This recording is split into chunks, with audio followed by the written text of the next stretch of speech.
ひどく刺さってる温かく残ってる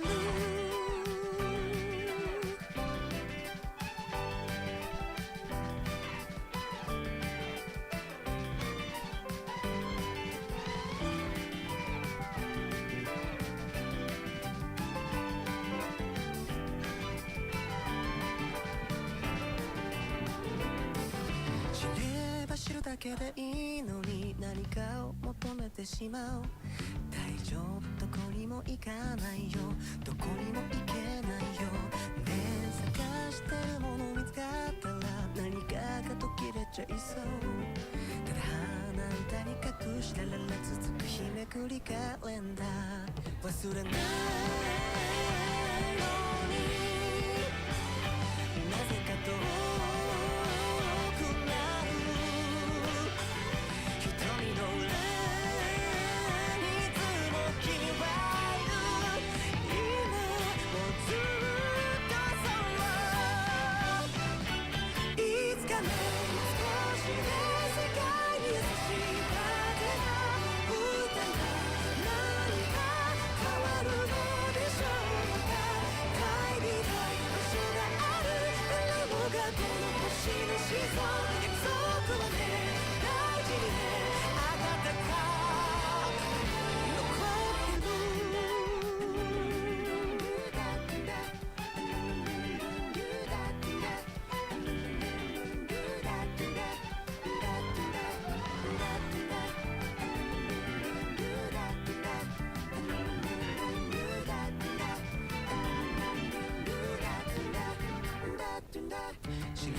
困るのに背中に委ねてしまう大丈夫どこにも行かないここにいてほしいよね探してるもの見つかったら何かが崩れちゃいそうただ唇を噛みながら揺れるレースのカーテンだ忘れない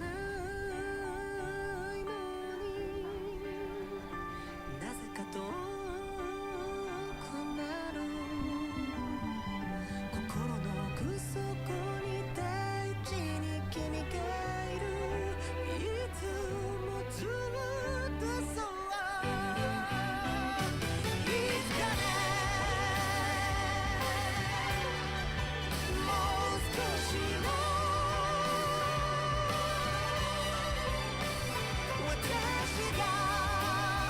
優しく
Hello, hello.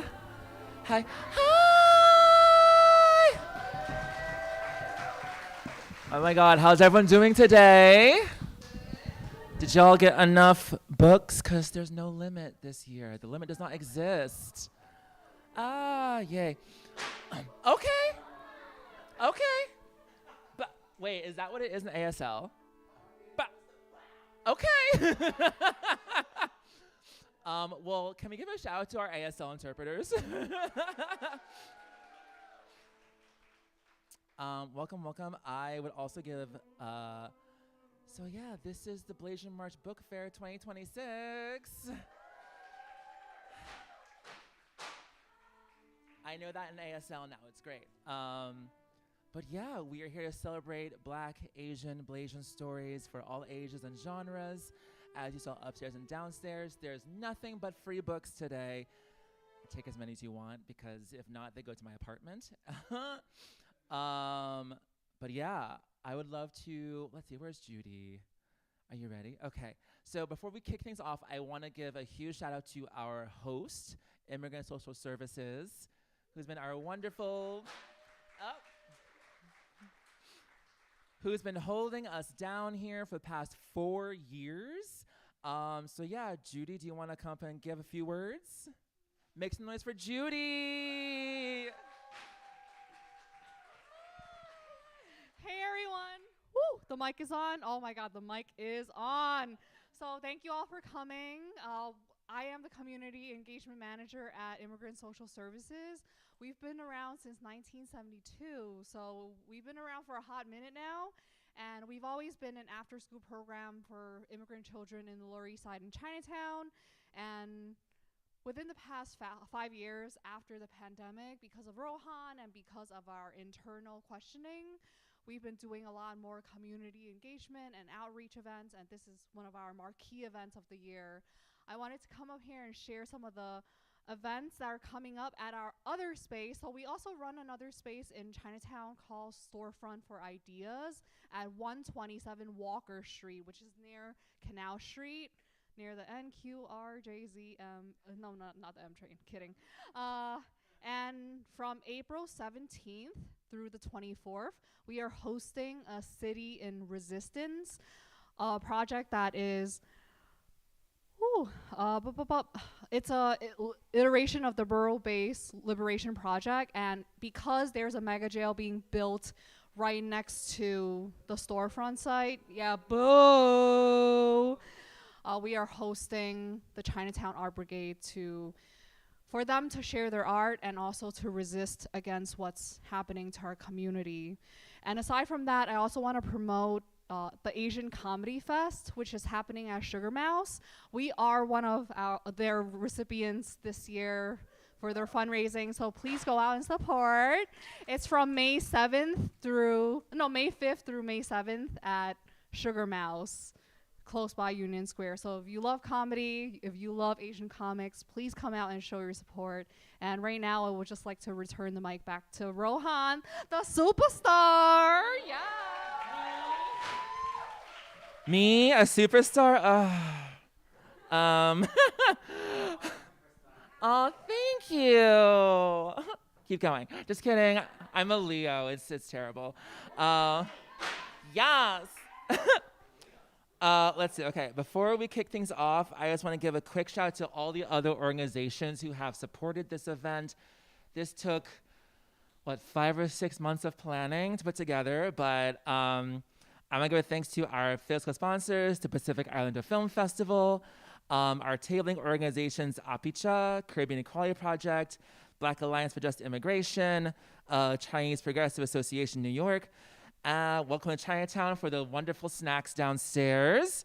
Let's see, who else? So all the book donors, Brooklyn Book Bodega, Haymarket Books, Erewhon Books, Reading for Black Lives, Kensington Books, Tor Books, and Bramble Romance. Wow. And all of you who donated and shared the flyer, shared the donation portal, thanks to you all, we were able to invest $1,400 into 4 bookstores across New York City. Yeah, so clap it up for Word Up Books, You and Me books. Oh, I'm blanking. Ooh, the Lit Bar up in the Bronx. And Café con Libros. Okay. Are you ready for some performances? Yeah! All right, up first is Zora Satchel. Make some noise for Zora. Let's see. Zora is a Black and Chinese American queer poet, editor, and cinephile who writes about food, sex, film, family, and friendship. Her work has been published in Honey Literary, Drunk Monkeys Magazine, Stone of Madness Press, and elsewhere. She was a Surreal Life and Emotional Historians Fellow for the summer of 2024 and the 2021 Winter Spring Brooklyn Poets Fellow. Come on, Brooklyn Poets. She has performed with Brooklyn Poets, Blasian Pride 2024. That's right. KGB Bar, Prio, Glow in the City Unplugged. She lives on the border of Brooklyn and Queens, and her cat is definitely cuter than yours. All right, make some noise for Zora.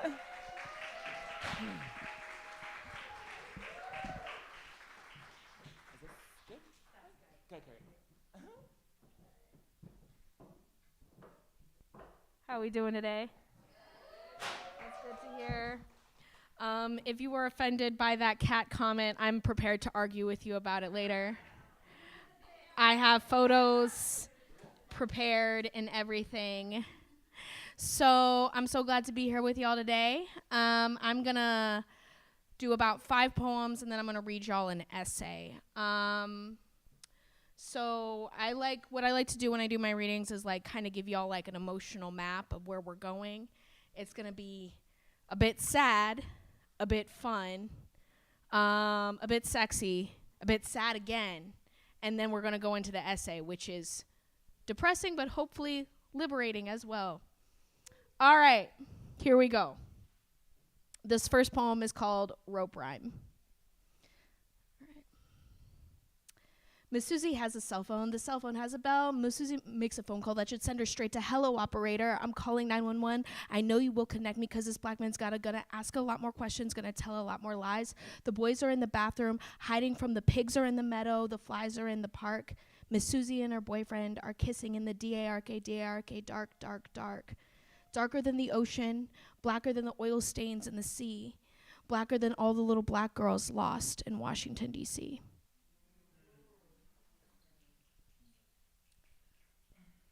All right, so this next poem is actually an excerpt from my novel in verse that I'm working on.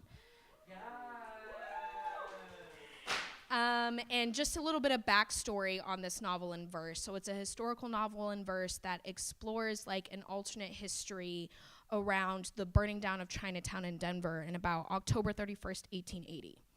So the history, what happened is this was a part of like the mass movement, white supremacist mass movement to push out Chinese immigrants all throughout the West. A race riot broke out on Halloween night in a bar. A Chinese worker walked into a predominantly white bar. And white folks got real upset about it, and it resulted in a race riot, which ended in the burning down of Chinatown. Now, my novel really explores an alternate history of like, what if the black community in Denver and the Chinatown teamed up to prevent this from happening, because Chinatown used to live right next door to the historically black neighborhood 5 Points. So, and then the other last bit of backstory is that the speaker of this poem is black and Chinese, enslaved in Cuba, escapes from Cuba to work in the United States. And this poem is about him becoming free. Before I sharpen my machete, I lick the blade clean. All my life I looked away. The screams of those jumping in the refinery, the gunshots in the mountains, the whips lapping at our backs. And what choice did I have? But today, I took his hand clean off. The break of his bones dulls the blade of my machete. His screams for mercy cannot cleanse the grief. The blood gurgles in the dirt like laughter. I pick up his severed hands by the sinew of exposed muscle, and I lay them across the leather of the whip he meant to beat me with. And sure, Master will find someone else, some new overseer, some new whip that will make our backs scream. But for this moment, me, my brothers in the field, we free. So I lay the whip around my neck. The weight of his hands land a thud on my chest.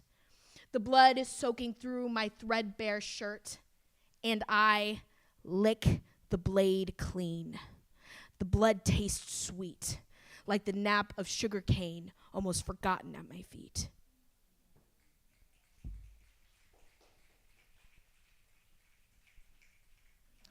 All right.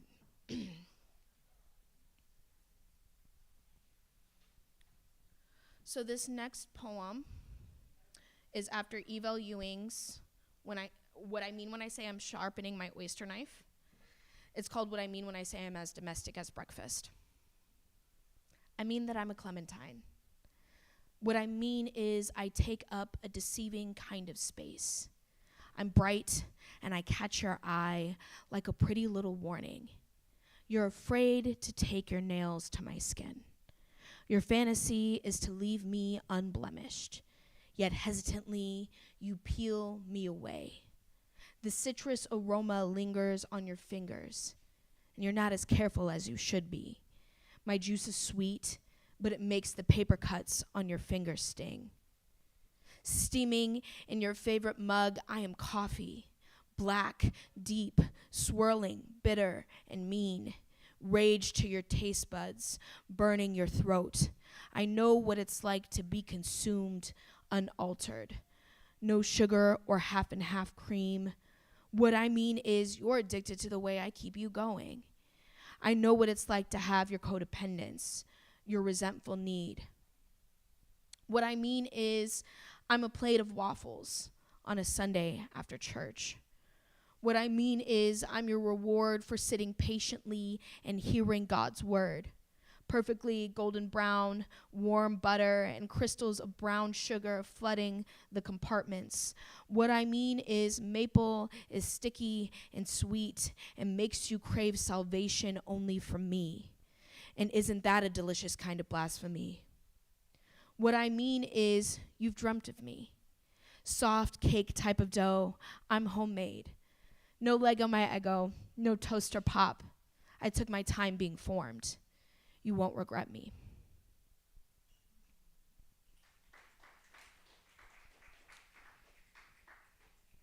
This next poem doesn't have a title, but I wrote it for my mom.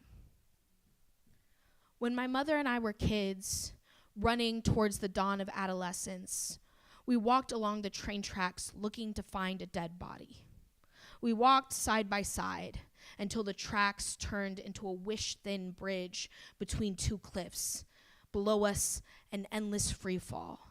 We're both terrified of heights, something I inherited from her or she from I. We can't walk side by side because the track is too thin, nor can we take our time because the ghost of the train gets louder behind us, and neither of us are brave, but we insist on surviving together anyway. And so I grab her hand and with a warrior's cry, drag her forward. Or maybe it's she who drags me forth as our desperate screams blur together and our hands, much like our souls, become one. As the train nips at our heels, we leap and land barely, just barely, over the edge of the mirroring cliff, and the ghost train once again is disappearing into the light of the moon. And we pull each other up, once again walking towards the dead on the dawn of our becoming, side by side. I loved my mother best on the road.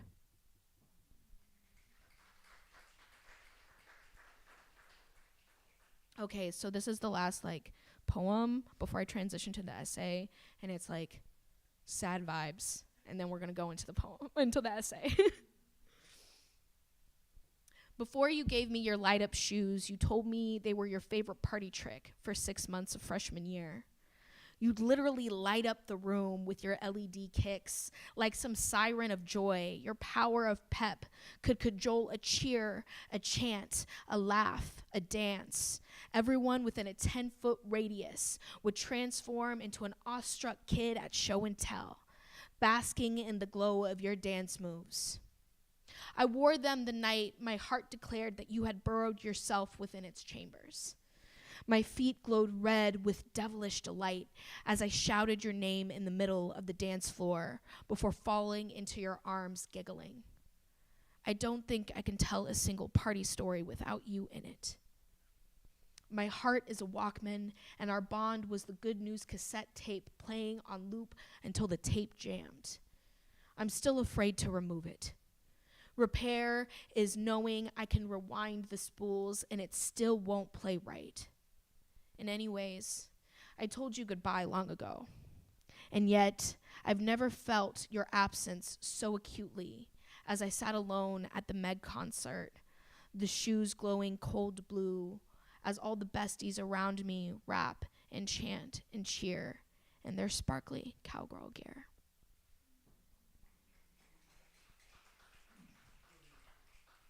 Okay, so this is the last thing I'll read for y'all. Thank y'all so much for listening. So the context for this essay is that I'm a community organizer. Specifically, I do tenant organizing in Harlem. And this piece came from a reflection of what that work has been. I think the story of New York is one of chronic displacement. And I was trying to capture what it means to like witness that and fight against that, while also recognizing that some of it is like inevitably beyond my control. So this essay is called "The War Comes Knocking." The easiest way to win a war is to convince your enemy they aren't in one. NYCHA intends to tear down Chelsea houses in Smurf Village in Brooklyn.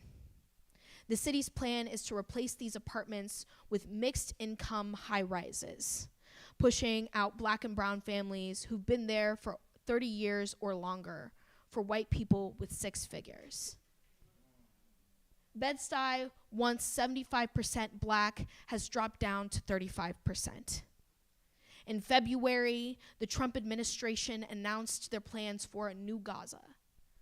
Trump, once one of New York's greatest slumlords, alongside his son-in-law, talked with glee about their plan for new high-rises as they cleared out the rubble from bombs.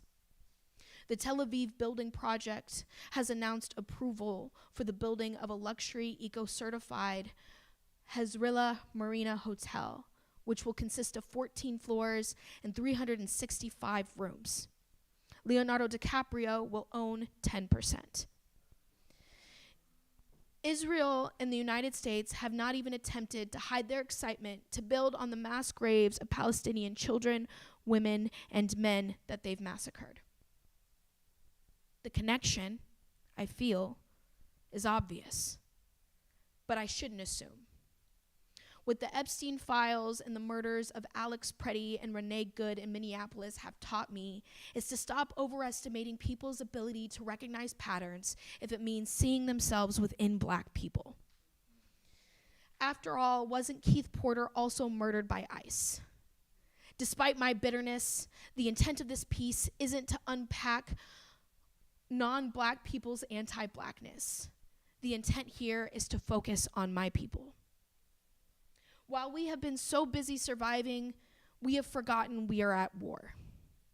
With the murder or the imprisonment of our revolutionaries and the rewriting of our histories, forgetting is an uneasy medicine to make the hard work of living in the face of all this slow death somehow easier to bear. If the death isn't murder by police or CIA or Klan, if the violence isn't visceral, maybe internalizing that this war being waged against us isn't somehow a war makes the truth that this death machine we call a country is fed by our blood easier to handle. But looking away doesn't change the fact that we are at war. Maybe the memory of the bombings of our homes and churches fading makes it less obvious, but it doesn't make the war any less real. I look at Palestinians being murdered in Palestine, and I see us. Soon, the bombs will boomerang back to us. Will we see it then? I'm currently organizing a Section 8 building in the middle of Harlem, where the majority of the building are Black families who've lived there for generations. For the last 15 years, the building has been dealing with neglect. Management has locked them out of their common spaces.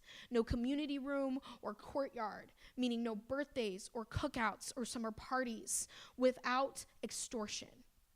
The super doesn't keep the building clean, and the intercom is broken, as are the emergency doors, so anyone can come in. The building ceiling is leaking, there's mold in the bathrooms, and there are rats in the walls. 311 has been called, endless complaints to the super, but nothing has improved. At the beginning of lockdown, the building lost gas, and all management could offer were hot plates and thoughts and prayers. For 3 years, they endured without gas, still expected to pay rent in full. And it wasn't until the news was called did the gas get turned back on. For most, not all.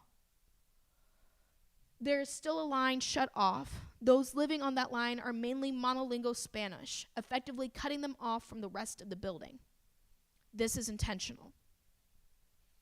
There is also routine fires set in the garbage chute that interfered with the wiring, forcing the elevators to shut down. The building is at least 40% elderly, meaning for months and the years it took to fix them, they had to rely on the stairs. My colleague has been organizing this NYCHA building for the elderly for the past 2 years. For the entirety of that time and longer, they haven't had a working boiler.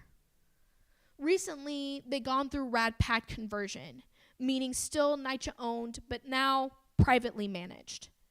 A weird new version of Section 8 splitting their efforts for repair between NYCHA and their new management company. A week before the coldest day of the year, pipes on the 10th floor burst, flooding the building. Of course, there were no repairs. A week later, on the coldest day of the year, an elder died in her waterlogged apartment due to cold exposure. These conditions are a result of systemic neglect from landlords, both corporate and public. The landlords, who already control the majority of the city, decided a long time ago that it is not enough to control one of the wealthiest cities in the world. They won't rest until they've pushed out all working class families. And so it's Black and brown families who are the victims of this slow war of attrition. They've been able to get away with it because they've convinced everyone that it's justified and inevitable because they are poor and have failed to pull themselves up to the level of the billionaires that exploited them through theft of rent and government funds. The war is slow, and they've been winning simply because they convinced their enemy they aren't in one. How can there be a war when the framing is civilians invite violence simply by existing in racialized poverty? Many of us live in powerlessness because we've been taught to believe that we have no choice but to live at the mercy of these tyrants who've known no mercy nor care for humanity. The world, to paraphrase James Baldwin, is run on the love of a few. And what is love but the recognition that we have the power to fight back and also build a better world through the embracing of our power? And what is power but the ability to shape our material conditions both in the present and the future? The rich have amassed power through the hoarding of resources. We, the people, have power through collective organizing. History has proven this, and if we all collectively come together, the world would no longer operate on the love of the few, but rather the love of the many. My job as an organizer is to activate enough of us to fight for that vision. I know that building power feels impossible due to the overwhelming onslaught of all this violence. It's happening faster than most of us can keep up with. And building power takes time that feels like we don't have. And yet we must do it anyway. The war is coming for you, for all of us, regardless. So what are we willing to do?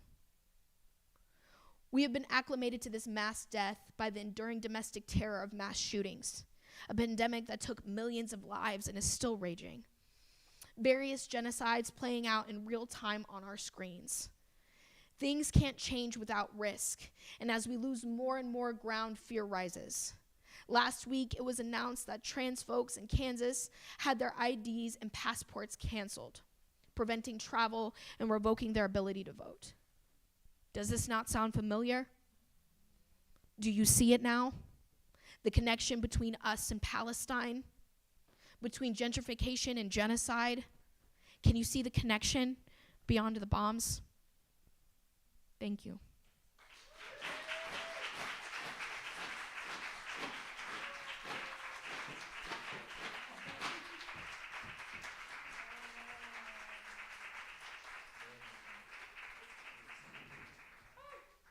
All right, give it up one more time for Zora.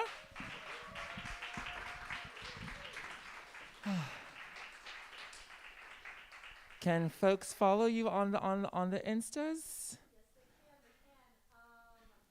My Instagram is at Zora Pony, or you can follow me on Substack, which is theblackjuliaroberts.substack.com. Okay. Thank you, Zora. I love that. Okay, so for folks, there is some. Sorry, my friend and their child just walked in, and I missed this baby. Okay. Everyone say hi, Tiwa.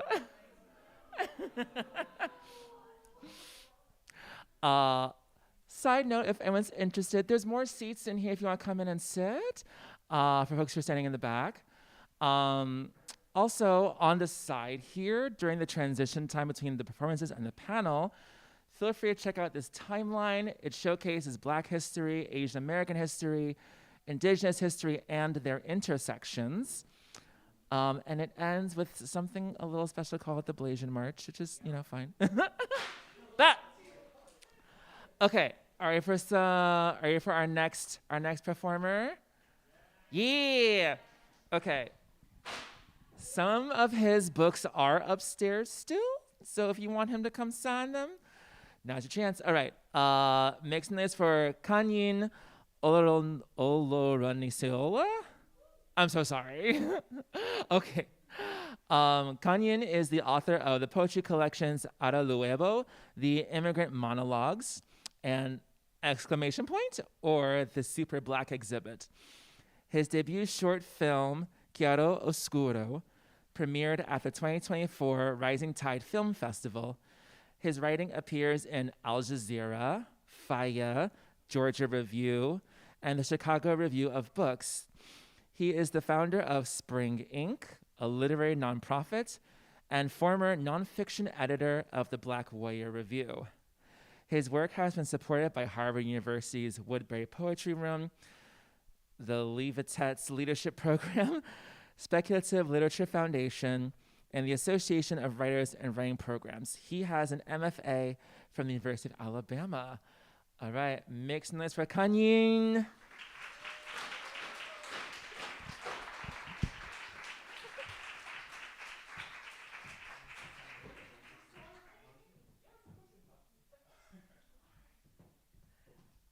Okay. Whew. How are we doing today?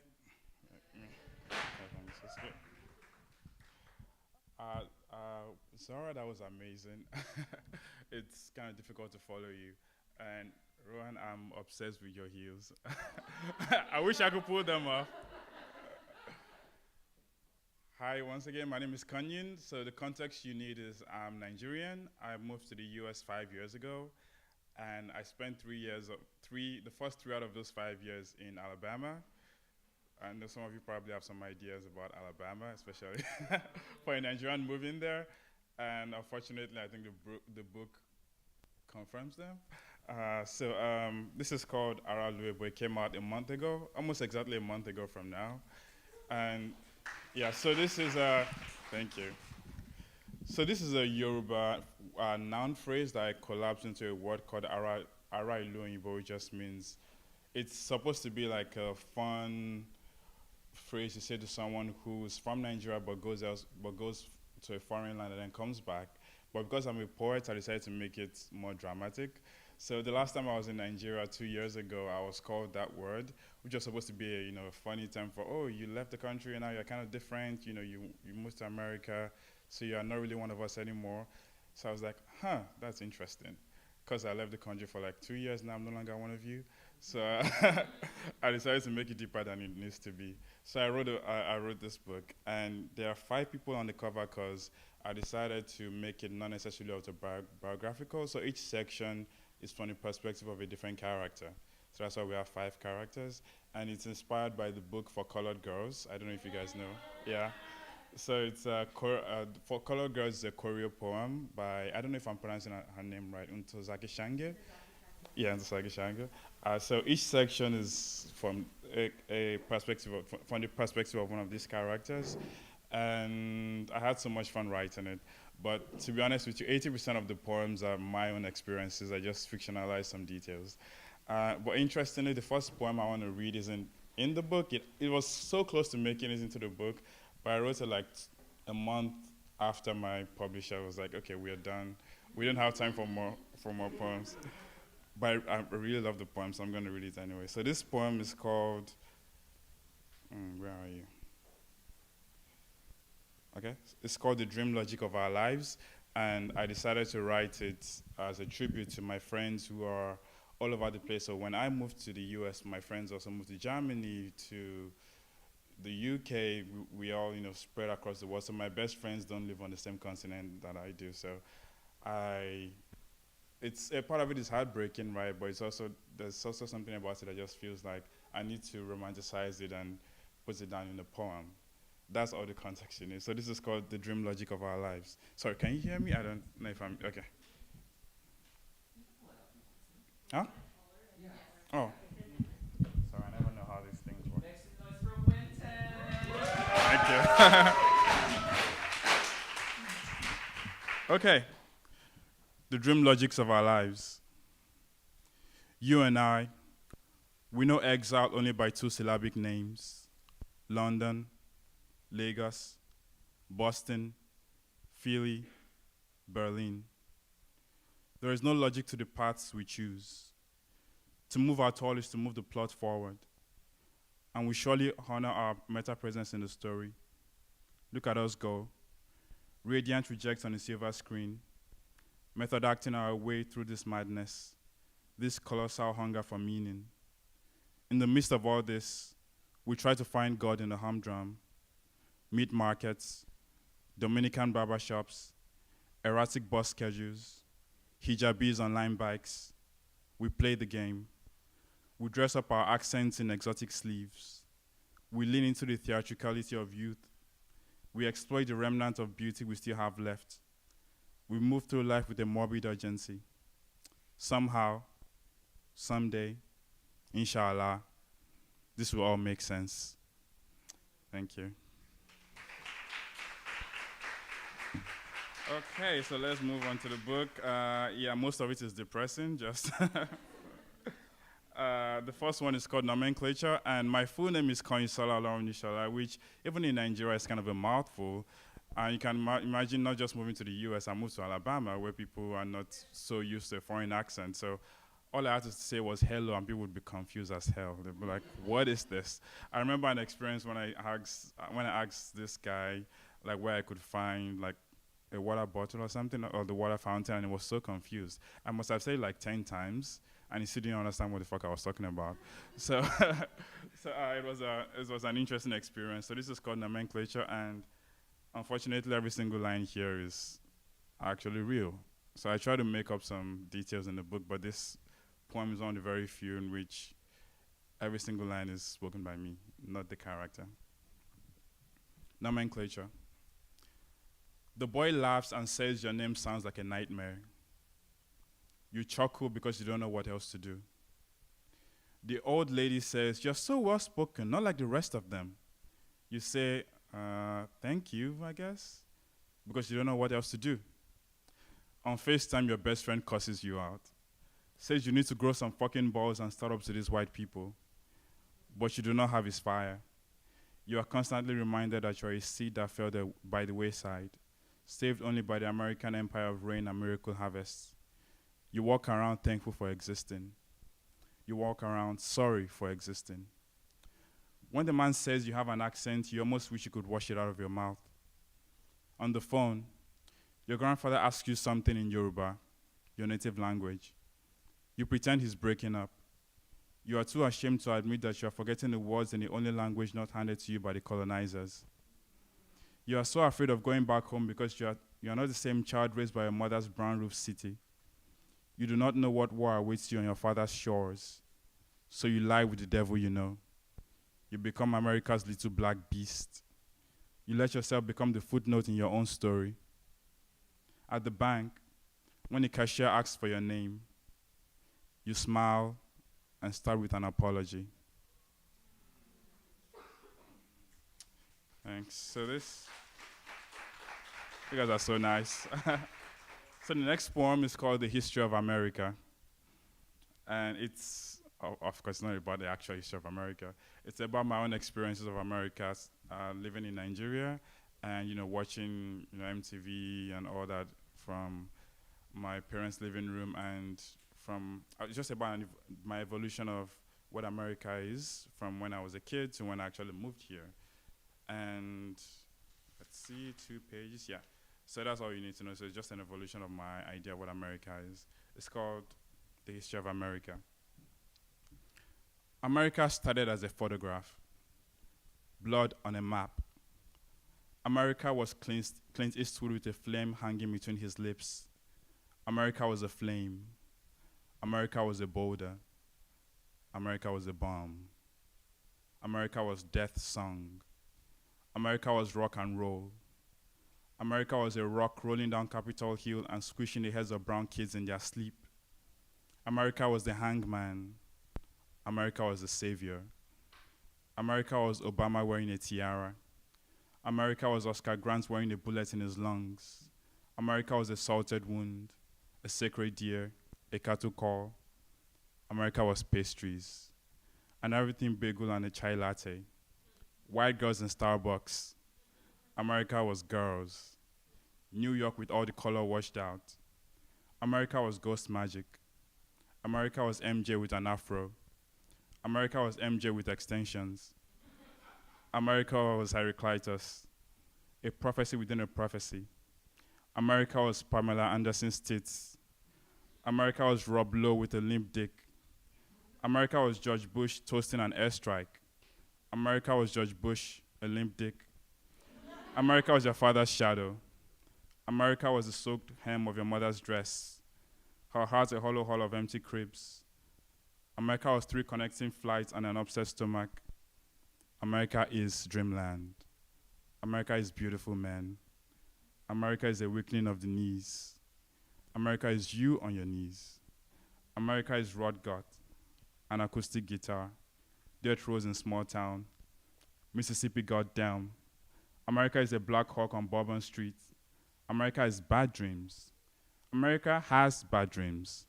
America is 6 feet tall, baby blue eyes, drives a Shelby Mustang, trust one kid.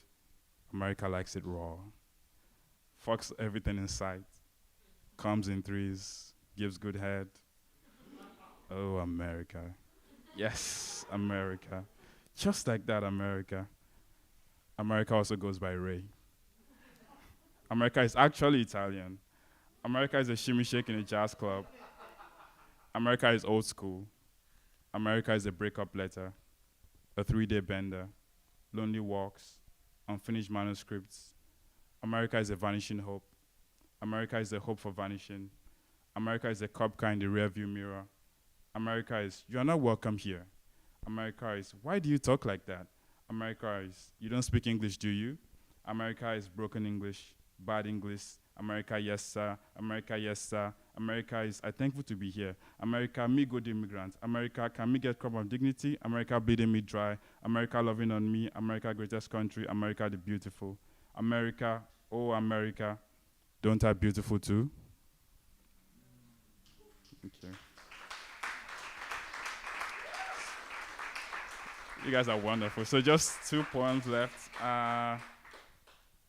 So the next one is a bit of a vibe shift. So it's really, if you read the book, it makes more sense. So it's really from the perspective of a character who is in an interracial relationship, and things go south. And so the poem is about the dissolution of the relationship, and it's called "Someday I'll Love Me," and it's after Frank O'Hara and Ocean Vuong and Shen Chen. I don't know if you guys are familiar with those poets. Yeah. So it's not very original. So someday I'll love me. I think I'll be alone for a while. Sit with the tragedy of my life for once. You can only run so far before the road winds back around to haunt you. I cannot spend every waking moment in someone else's dream, though your eyes argue otherwise. I cannot make shelter out of you, though your hands are large enough. Goodbye to mornings of French omelettes, Dolly Parton on the gold ring, and the waft of your cologne as you pull me closer. Goodbye to you kissing me where my father bruised his knuckles. Goodbye to mistaking kindness for divinity. Call it a crisis of faith. Call it the God in the story finally learning that he is divinity. Someday I'll love me to the moon and never to return. I'll find me a sweet spot where beautiful men do not live. I'll touch myself without crying. Look at my body without wishing it was someone else's to claim. Someday, I'll build me a house out of this wreckage of a body. I will put beautiful things in it. Grandma's broken picture frames, my father's empty bookshelves, the soaked mattress I lost my virginity on, a giant jar of water from Mashejire, my hometown. And the house, I promise it won't be pretty. It will be wobbly and weary and decrepit, but it will be mine, all mine. And for that reason alone, it will be enough. Thank you. So the last poem I'm reading is still a work in progress, and it's oh my God, it's untitled. Not because it's still in progress, but I think eventually it's going to end up being untitled, because I can't think of a title for it. I don't know if we are familiar with How by Allen Ginsberg. So it's a tribute to my, like I said earlier, my fellow Nigerian queers who moved out of the country around the same time, which is so interesting. All my best friends moved out of the country around 2021, 2022, and we all spread across the world. And I would spend, say, 3 hours on a random phone call, right? And I decided, and I thought, our experiences are so similar. This is strange. Let me write a poem about this. So I decided, okay, let me, sorry, I'm trying to pull it up. So I decided, let me write a poem that sort of captures these strange experiences we're all having at the same time. And I'm always reworking it every time I read it. I wrote a new line like yesterday, so it's always like, it's something I'm always reworking. And the whole idea is I want to make this poem something I keep working on, even if I don't eventually publish it, right? Depending on the audience's, response. So 1 second, I have so many different versions. Okay, so this is called Untitled. Let's share it for the smart-colored ruffians who get shit-faced at 6 o'clock on the way to their day jobs, reeking of malt whiskey in courtrooms and banking halls, who find love and cock and syphilis in discreet chat rooms, navigating the late winter economics of desire and bathroom stalls, who drag empty coffins to the doorstep of uniformed dictators, demanding the settling of colonial debts, who float on top of marijuana clouds over the colorful ruins of Victoria Island, while getting eaten out by angels in satin robes, who sit by candlelight on powerless nights, writing illegal love poems and serenades that could get their skulls flattened by jackboots, who grow sick of blood and hail and the brutal anatomy of light, pack their Ghana must goes and find new homes in Dublin and New York and Boston and Manchester, who renounce Christ and Tesbihs and Qurans and Eshodara, worshipping midnightly in crowded bathhouses, where men of every eye color sing the body holy, who share laced cigarettes with Cajun saxophonists on Bourbon Street and end the nights counting sheep on their covered ceilings, who risked their immigrant papers to protest with Palestinian poets on the streets of Belfast because genocide is genocide is genocide, who refresh their news feeds every morning in the hopes that Trump has finally choked on all the blood he's guzzling, who lose their Nigerian accents one Saturday morning at brunch with Chad or Nigel or Chloe, slowly drifting away from the old world, who wake up with fresh chlamydia crust caked to their dollar store briefs, dig holes burning with a godly ephemeral conscience, who hawk unagented manuscripts from doorstep to doorstep, from inbox to inbox, get turned away, but find solace in Nigerian stews and roast beef dinners, who hide their mortal misery in lofty dreams of prestige and timeshares and movie rides and six-figure deals and destination weddings, who jazz June and pop pills and flip fate, fighting heavenly dance battles with Kismet and the electronic demons of Charing Cross, who overdose on Whitman and Ginsberg and Okigbo, carrying Sylvia Plathean temperament into psych wards, gabbing their mother's breathing gowns, who scrape the skin off their skulls with butter knives so they can conjure Shiva all the way from India all the way to their cold, lonely flats in Bumfuck, Idaho. Part 2. Oh, what beautiful ruins this body is capable of. Unmaking and unmasking itself till the Creator refuses to count it among her divine over. What dazzling horrors we have learned to make peace with. Dragging our skins against life's barbed teeth like crude sadomasochist beasts. What green lust we carry in our bellies. Odious manifestations of our oceanic blues. Malnourished children howling naked at the cruelty of night. Howl with me, dear listener. Come closer. Rot with me. Let this be our collective swan song. Let them hear our scream in the seventh heaven and the next, and whatever lies beyond that too. I see you. I see your disembodied cool. I see you dreaming of titanium limbs and vibranium skin. I see you hankering for a Saturnian escape from your pedestrian suit of flesh and bones. I see you vibing with this Afrofuturist spill. I see you reaching for that rope in the sky. I see you wishing for those shimmering stars to carry you across dimensions. Oh brother, oh sister, oh lover, oh freckled stranger, oh night guard, oh Young, oh Fola, oh Ernie, oh Gregory, oh Logan, oh Victor, oh TJ, oh Bambi, oh Silver of Satin, oh Rejection Mills, oh Chlamydia, oh Naked Skull, oh Whiskey Breath, oh Consolation Feast, oh Civil Commitments, oh Dark Rooms, oh Dead Poems, oh Dead Boys, oh Dead Song, oh Brilliant Artifice of the God-forsaken, oh sweet umbilical news of our blessed mothers, oh trippy visions of Saturn, oh madness, oh freedom, oh me, oh you, oh celestial tango on the edge of life's glistening blade. Thank you.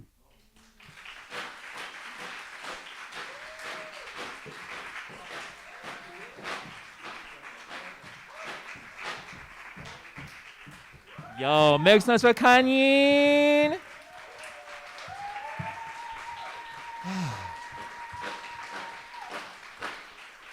Darling, where can folks follow you on the grams? Can folks follow you on the Instas?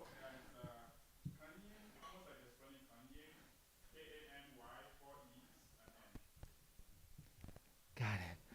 Also, make some noise for your ASL interpreters. Like, y'all, that was a work. That was a work, y'all. Okay. A quick note: if you love the Blasian March, love what we do. Guess what? It's where I get to ask y'all if you have money, please donate.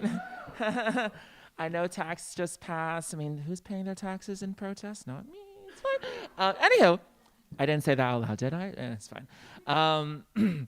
But yeah, all donations will be going towards our upcoming book fairs that will be in Jacksonville, Florida, and Cleveland, Ohio this fall. So, okay. So if you have the resources or if you want to share our donation portal, please visit blasianmarch.org. Okay, are you ready for our last and final number? Okay. Please make some noise for the Jollibee. Oh.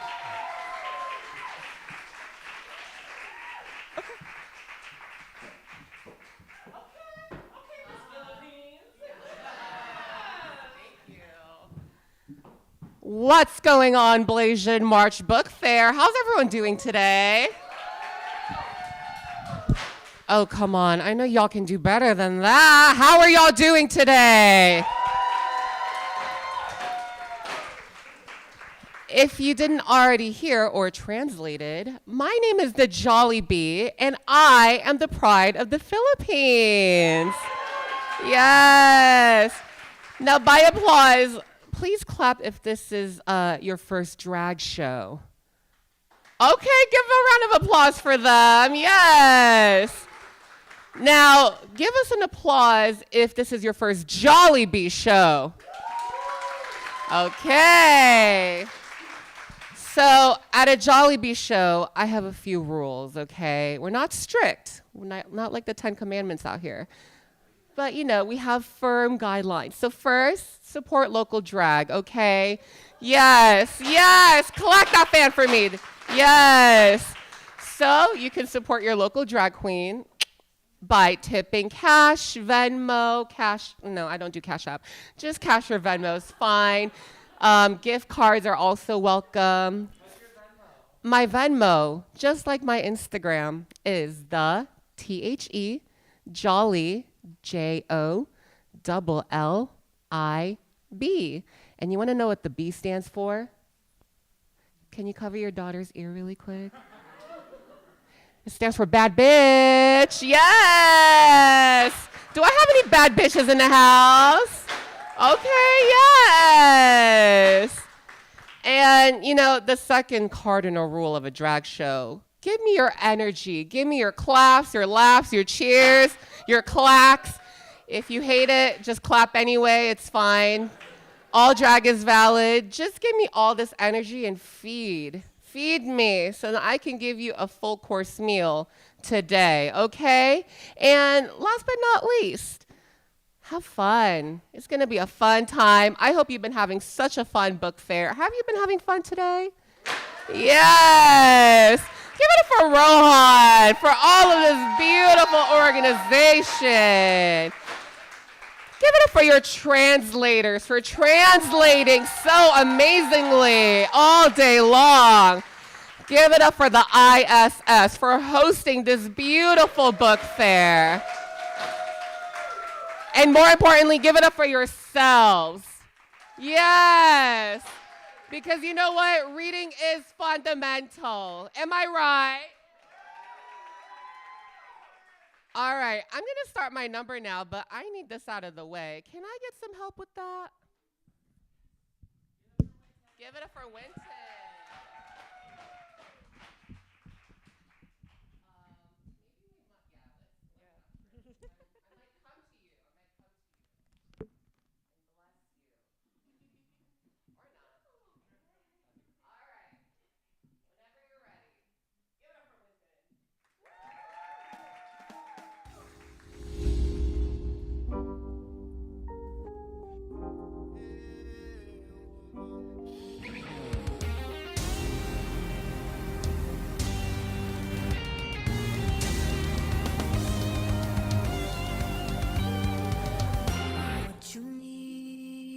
She give 10 plant your seed.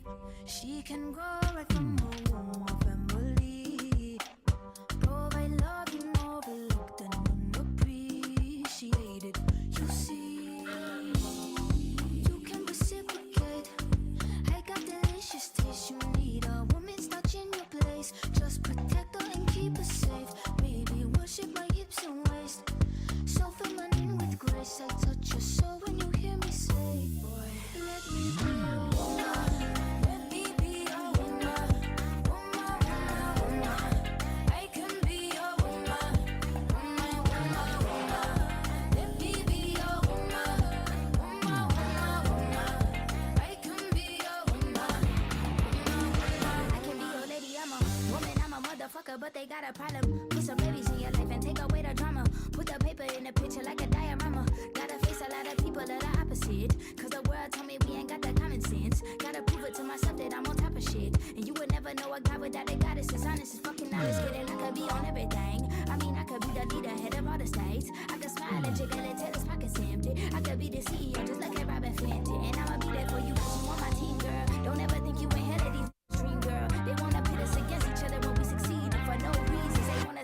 up like we were Gina or Mean Girl. Princess or queen, tomboy or king. You've heard a lot you've never seen. Mother Earth, Mother Mary, rise to the top. Divine feminine, I'm feminine. Let me be your woman. Woman, woman, woman. I can be your woman. Woman, let me be your woman. Woman, woman, woman. I can be your woman. Woman, woman, woman.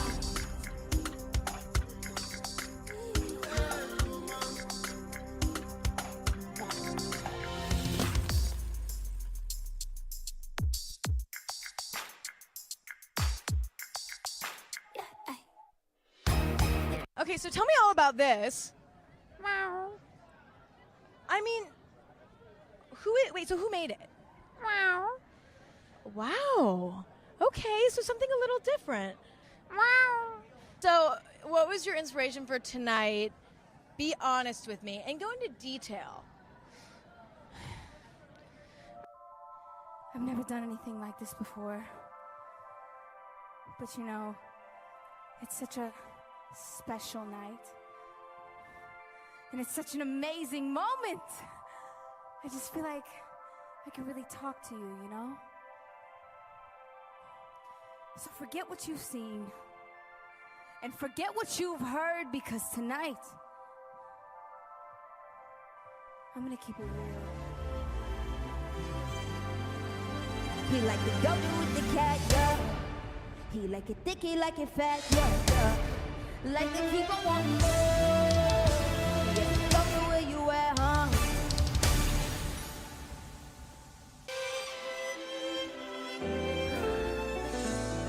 Ladies and gentlemen, Jollibee. It's been a long time since you fell in love. You ain't coming out your shell. You ain't really been yourself. What must I do to tell my life? Physically I'm good at reading. I wouldn't bug him, but he won't stop chasing. And we can dance up till you're running. If you running, I'll be bouncing. If you running with me, just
Blasian March Book Fair. How was that meal? Did I feed the people? Little baby, are you fed over there? Oh, she looked away. Woo. I guess not. Oh my God, I'm living for you. Give it up for this beauty. Once again, my name is the Jollibee, and I'm the pride of the Philippines.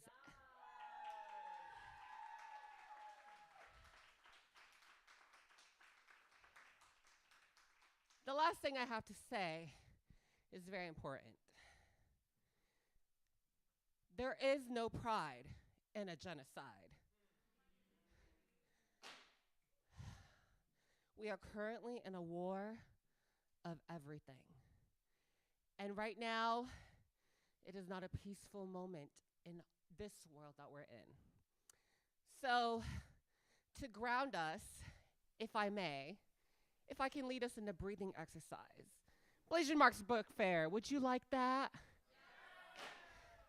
For the first time in Jollibee's show, we are doing a breathing exercise today.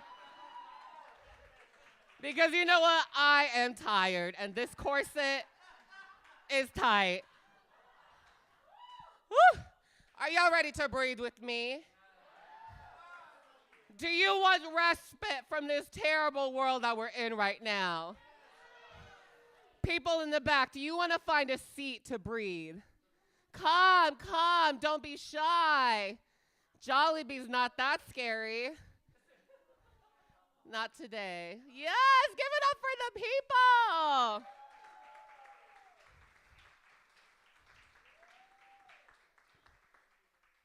I love hosting shows like this because I feel like I am in community and the people are so great and it feels energizing to be here.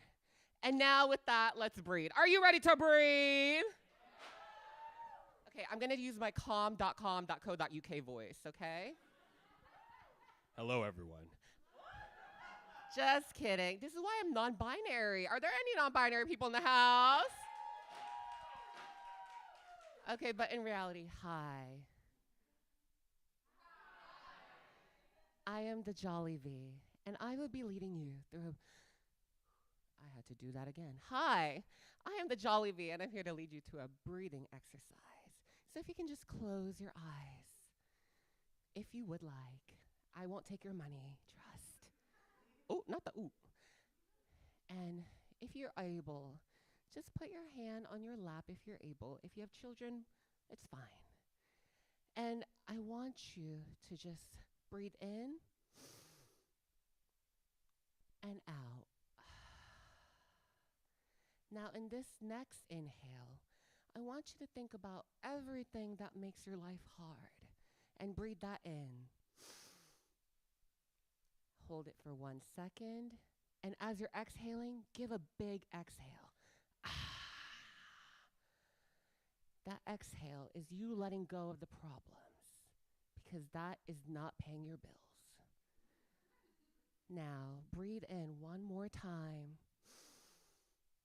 And this time, breathe in the new opportunities, the new friends, the new energies. Hold it for 2 seconds. And exhale as loud as you can. You're exhaling positive energy for others to inhale, also known as your carbon monoxide. Dioxide, we need to fund STEM more. Thank you. And now one more closer. Inhale.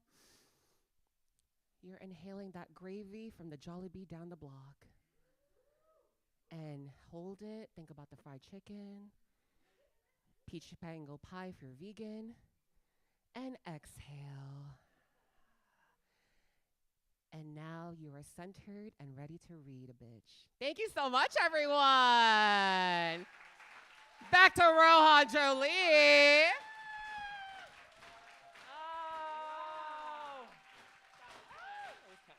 Give it up for my sibling, Miss Philippines Jollibee.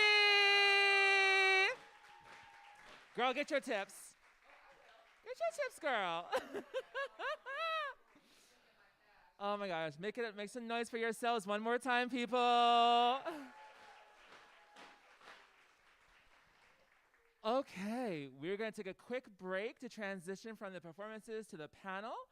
While that's happening, feel free to grab more books. Again, they're all free, and the limit does not exist. Take all of them, please. And I'll be back in 10 minutes with our panel. Thank you all for coming. Whoa.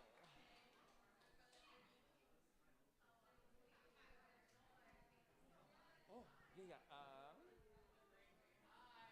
Thank you.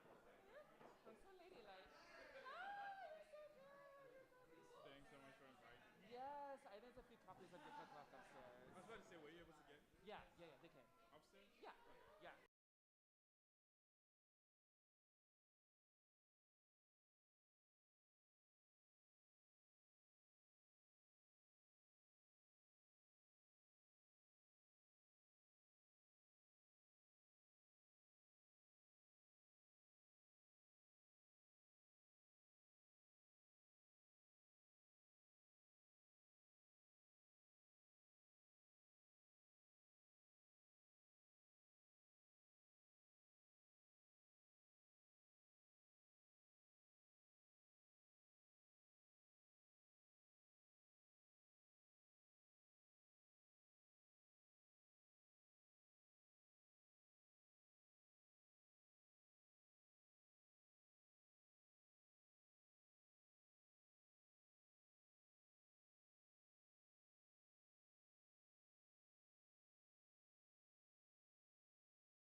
Testing, testing. Can everyone hear me?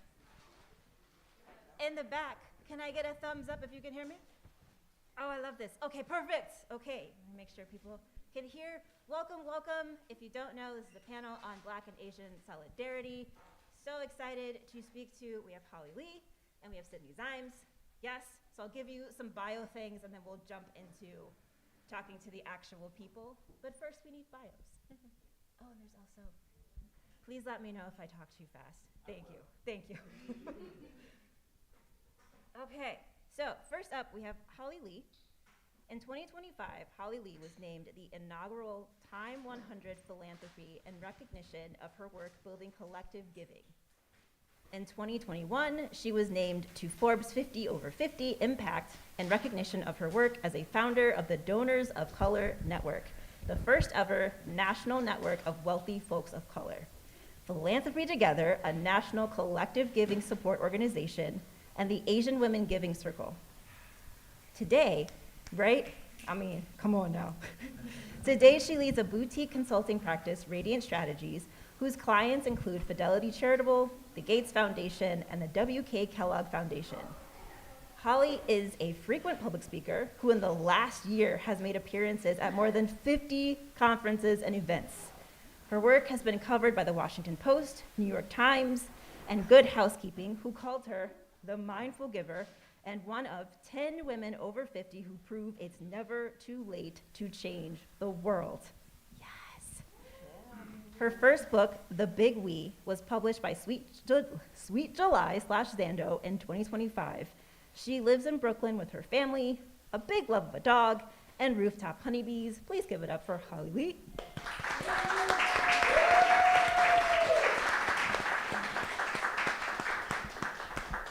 And we have Ziems. Ziems is a designer, writer, editor, and cultural organizer working at the intersection of media, power, and digital life. As the founder of Shadowband Magazine and its publishing arm, Shadowband Press, she blends visual language and critical analysis to interrogate internet culture, political spectacle, and the aesthetics of dissent. I just want to give you a little bit of the mission from Shadowband Magazine because it's absolutely amazing. Our mission is to carve out space for diverse leftist perspectives, to elevate the cultural workers shaping political consciousness, and to break through the noise of newsrooms driven by profit, prestige, and agenda.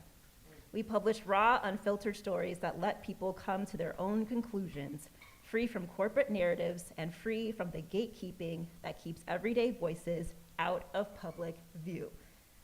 Let's hear it for Ziems.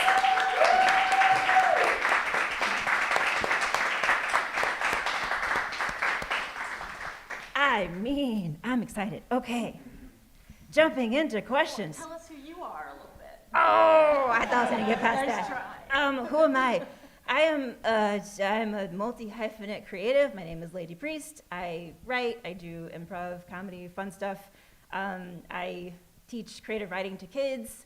Sorry, pirates. I kind of do a lot of the creative things, but my main focus is sharing my personal stories and my personal experiences so that other people feel less alone in theirs. That is me.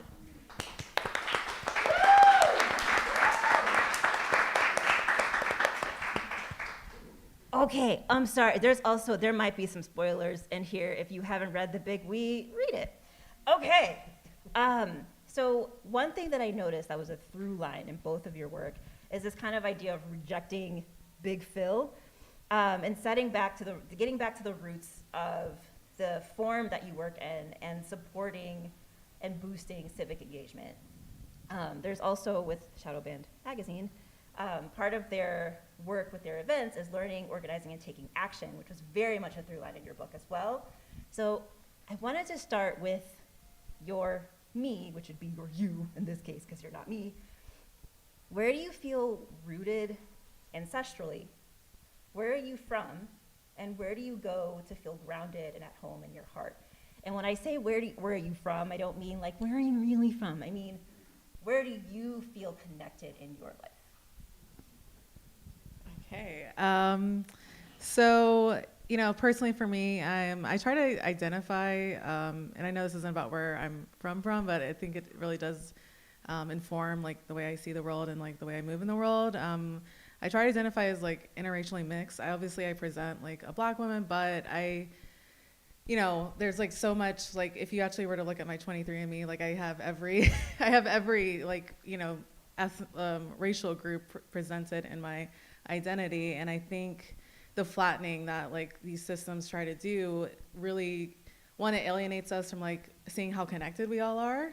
And like just if you were to really trace like my ancestral history, you'd see like the patterns of migration that have caused like, starting out in MENA, going up to Spain, going to then Venezuela, and then, there's just so much migration patterns and how that all that came together to like make me, and I think we lose that if we, aren't really paying attention to that. So I feel, obviously I was like raised, my parents are separated, but I was, raised more like Black and Hispanic, but I, try to like make sure that I celebrate all those parts of me because that aren't necessarily visible to people, because I think that it just makes me appreciate other cultures more, and it just makes me just like, that divide and conquer, like, that the system tries to like perpetuate. I feel like by celebrating all those parts of me, I've kind of been fighting against that. It's like a form of resistance. So, not buying into the flattening of identities. I think even with whiteness, like, if white people were to like celebrate their, ethnicity more, like their, there's a rich cultural tradition, and maybe you wouldn't feel, white people wouldn't feel the need to like extract, from other cultures. So, yeah. Thanks, Sydney. And thank you for facilitating this conversation, Lee. And it's so nice to be here. Thanks to Rohan for bringing us here. And Zora, oh my God, sorry, that's Charles. Zora, thank you for your poetry today. This is so beautiful and moving. And I don't know where, I forgot his name. KANYÍN, yeah, that was beautiful also. I want to take a picture of the covers of, and I want your book out in the world, and I want to take a picture of KANYÍN's also. Thank you for that. So my name is Hali. I use she, her pronouns.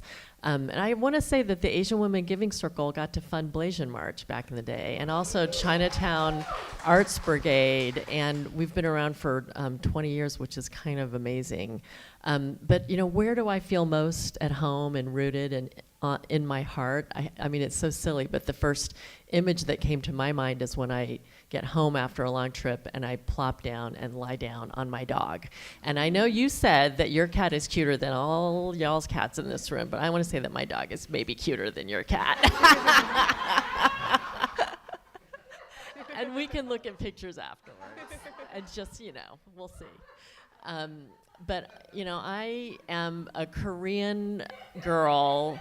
That really got you, Zora. Okay. I have a real old cat, too, who's not that cute and real nasty. But, he's almost 20. He's, oh, wow. Yeah, he's a big old, and a brawler. You too? He's mean. He's kind of always been mean, so I don't know. Yeah. Just born that way, I think. So I'm Korean. My family immigrated here when I was a little girl, a baby, and we settled in Kansas City. And my brother and I were the only Asian kids at my school always, our public school, until Kim Wong came in 5th grade, and we are friends to this day. Her family had the Chinese restaurant in town. And so the theme of belonging and who belongs or not is a theme in my book, and it's a question that's very much alive today in our country, as we've seen playing out on the national stage and globally. So even though if you took my 23andMe, we did this as a dare kind of in my family, because we wanted to see which of my 3 Hapa kids were most Asian.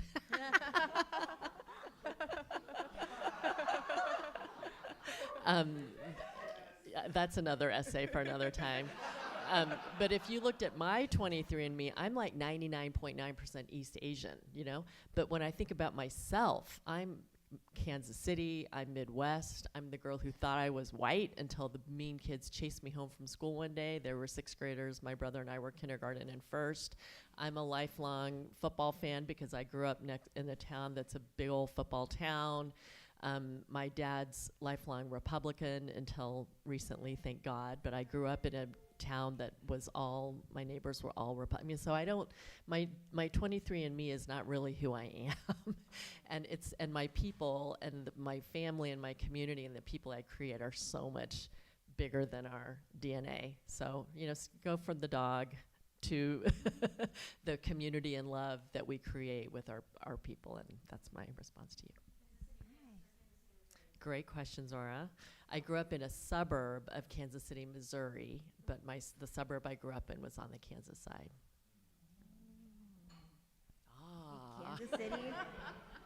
Kansas City and St. Louis, you have to ask that question. That's right. You gotta ask. Yeah.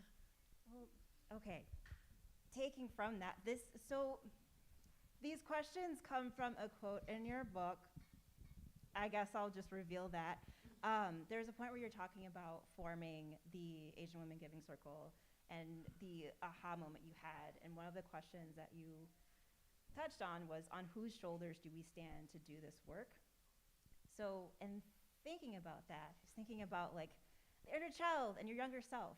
And I'm wondering, what's a value that you've developed as a kid that is threaded through to your current work? So kind of a friendship bracelet, so to speak, from your younger self to your current self. You want me to go first? Yeah. One thing I think how many in this room feel like you're on the side of social justice? Right? All of us. How many of you in this room volunteer or work at a place that does work focus on fairness, equity, inclusion, opportunity? All of us, right? Okay, so, and me too, my whole life. So I'm gonna ask you to remember your most awkward age. For me, 6th, 7th grade. Remember that feeling of being your most, and get in touch with like the awkwardness in a way. The first time I remember getting mad enough about something to bother my friends and neighbors and mom and dad to give money or raise awareness, I was in 6th grade, and I learned that baby harp seals were being bludgeoned to death for their fur. And it was like a National Geographic magazine or something like that. And because to shoot them would mess up their fur too much, so they were being bludgeoned. And that was the first time that I remembered getting mad enough and upset enough about something in order to try to change it and raise money for it. So remember that feeling, right? And I think it's really important for those of us in the work across lots of different sectors and fields and fights to remember the humility of that feeling and of awkwardness, because none of us, maybe me, I don't want to be yelled at or preached at or told that I'm wrong all day long, even though I know I'm wrong a lot of the time. So that's just kind of where I'll start. And then the quote in my book that you're talking about, it's, on whose shoulders do you stand to do this work, right? And what kind of ancestor do you want to be for the future generations about whom you can only dream? And all of us in this room are engaged in work that's noble and righteous and good, right?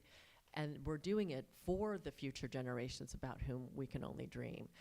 And I try to make the case in my book, because I work in philanthropy, which is kind of a fucked up field, honestly.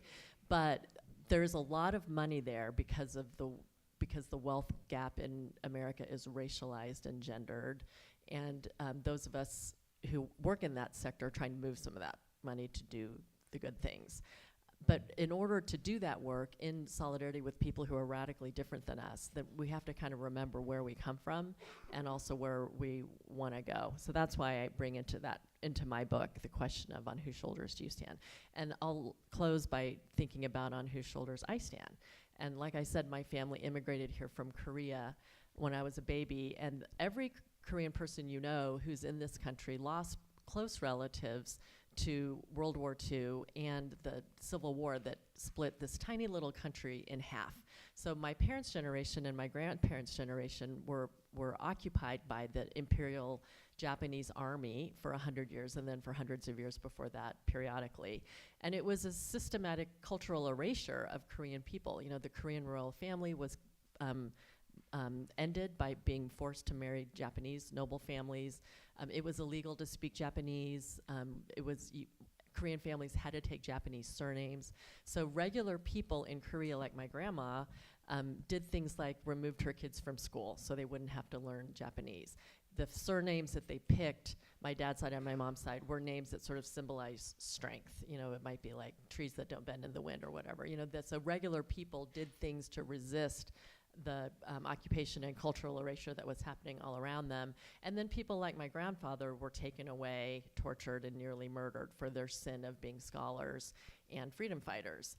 And then 5 short years later, after the Japanese lost World War II, he was taken away by what became the North Korean army and never heard from again, leaving my grandmother alone to raise her 6 kids, my mom being the eldest.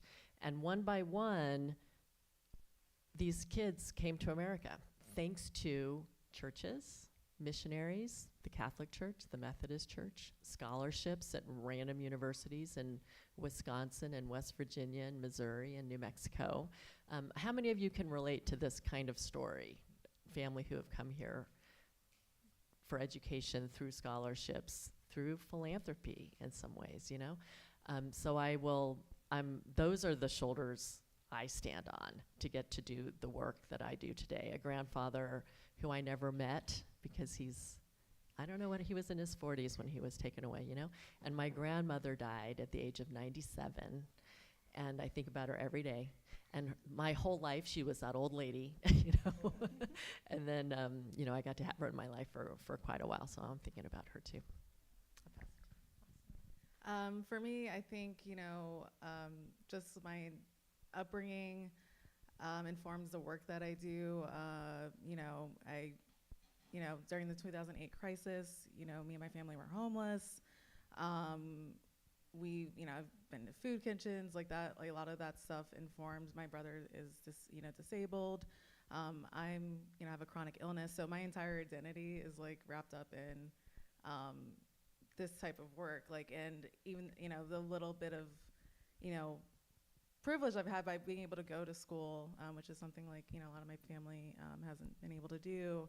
I'm like using that to just like make sure that, like, you know, other people who are, you know, either coming, you know, behind me or in similar situations don't have to, like, you know, go through that. Hopefully building a world where, you know, people don't have to like go through the type of stuff that I went through.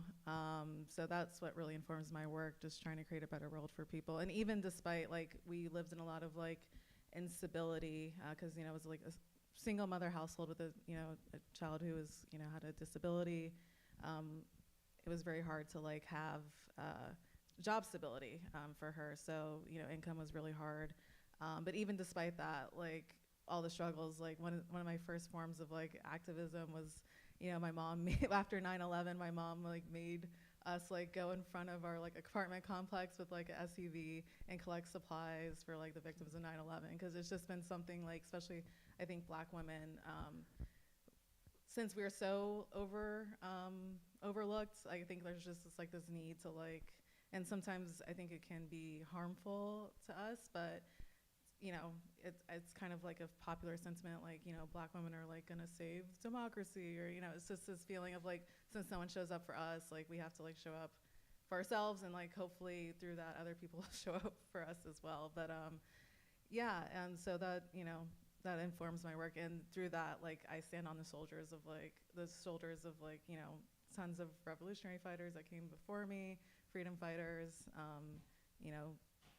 Yeah, an amazing legacy of people who, you know, were able to fight despite like insane systemic obstacles to achieve some semblance of freedom. So, and even though right now, like, you know, like the barriers that we face are like nowhere near what they had to face, you know, it's so hard for us to like, I'm trying to like channel that more and like be a little less afraid. But I mean, a lot of different things have, you know, there's like surveillance, and there's all these other types of ways of control and make us kind of live in fear, but we can't like give into that. And so, yeah. Thank you both. That was like shaking my head because I'm listening, and I'm also like, yes, yes, yes, yes, and yes, that too. Oh, I wish we could have longer conversations. Kind of in touching on what both of you said as far as the shoulders that you stand on, I'm wondering, how do you define Black and Asian solidarity? And I think with that, I'm going to just put this into one question. Who do you feel like is left out of that when we talk about Black people, when we talk about Asian people, when we talk about Black and Asian solidarity specifically? Who do you feel like is left out of that conversation? You go again. Okay.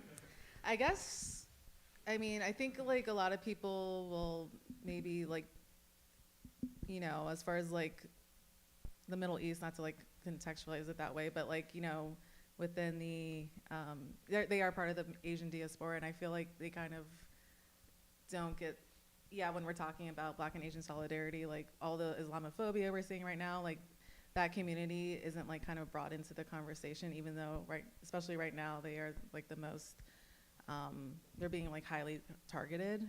So obviously with like stuff that happened in Palestine, we saw like a lot of intersectionality that people were responding to, but I do feel like generally that is a community that definitely isn't like integrated into part of the conversation, and there's like a lot of overlap as far as like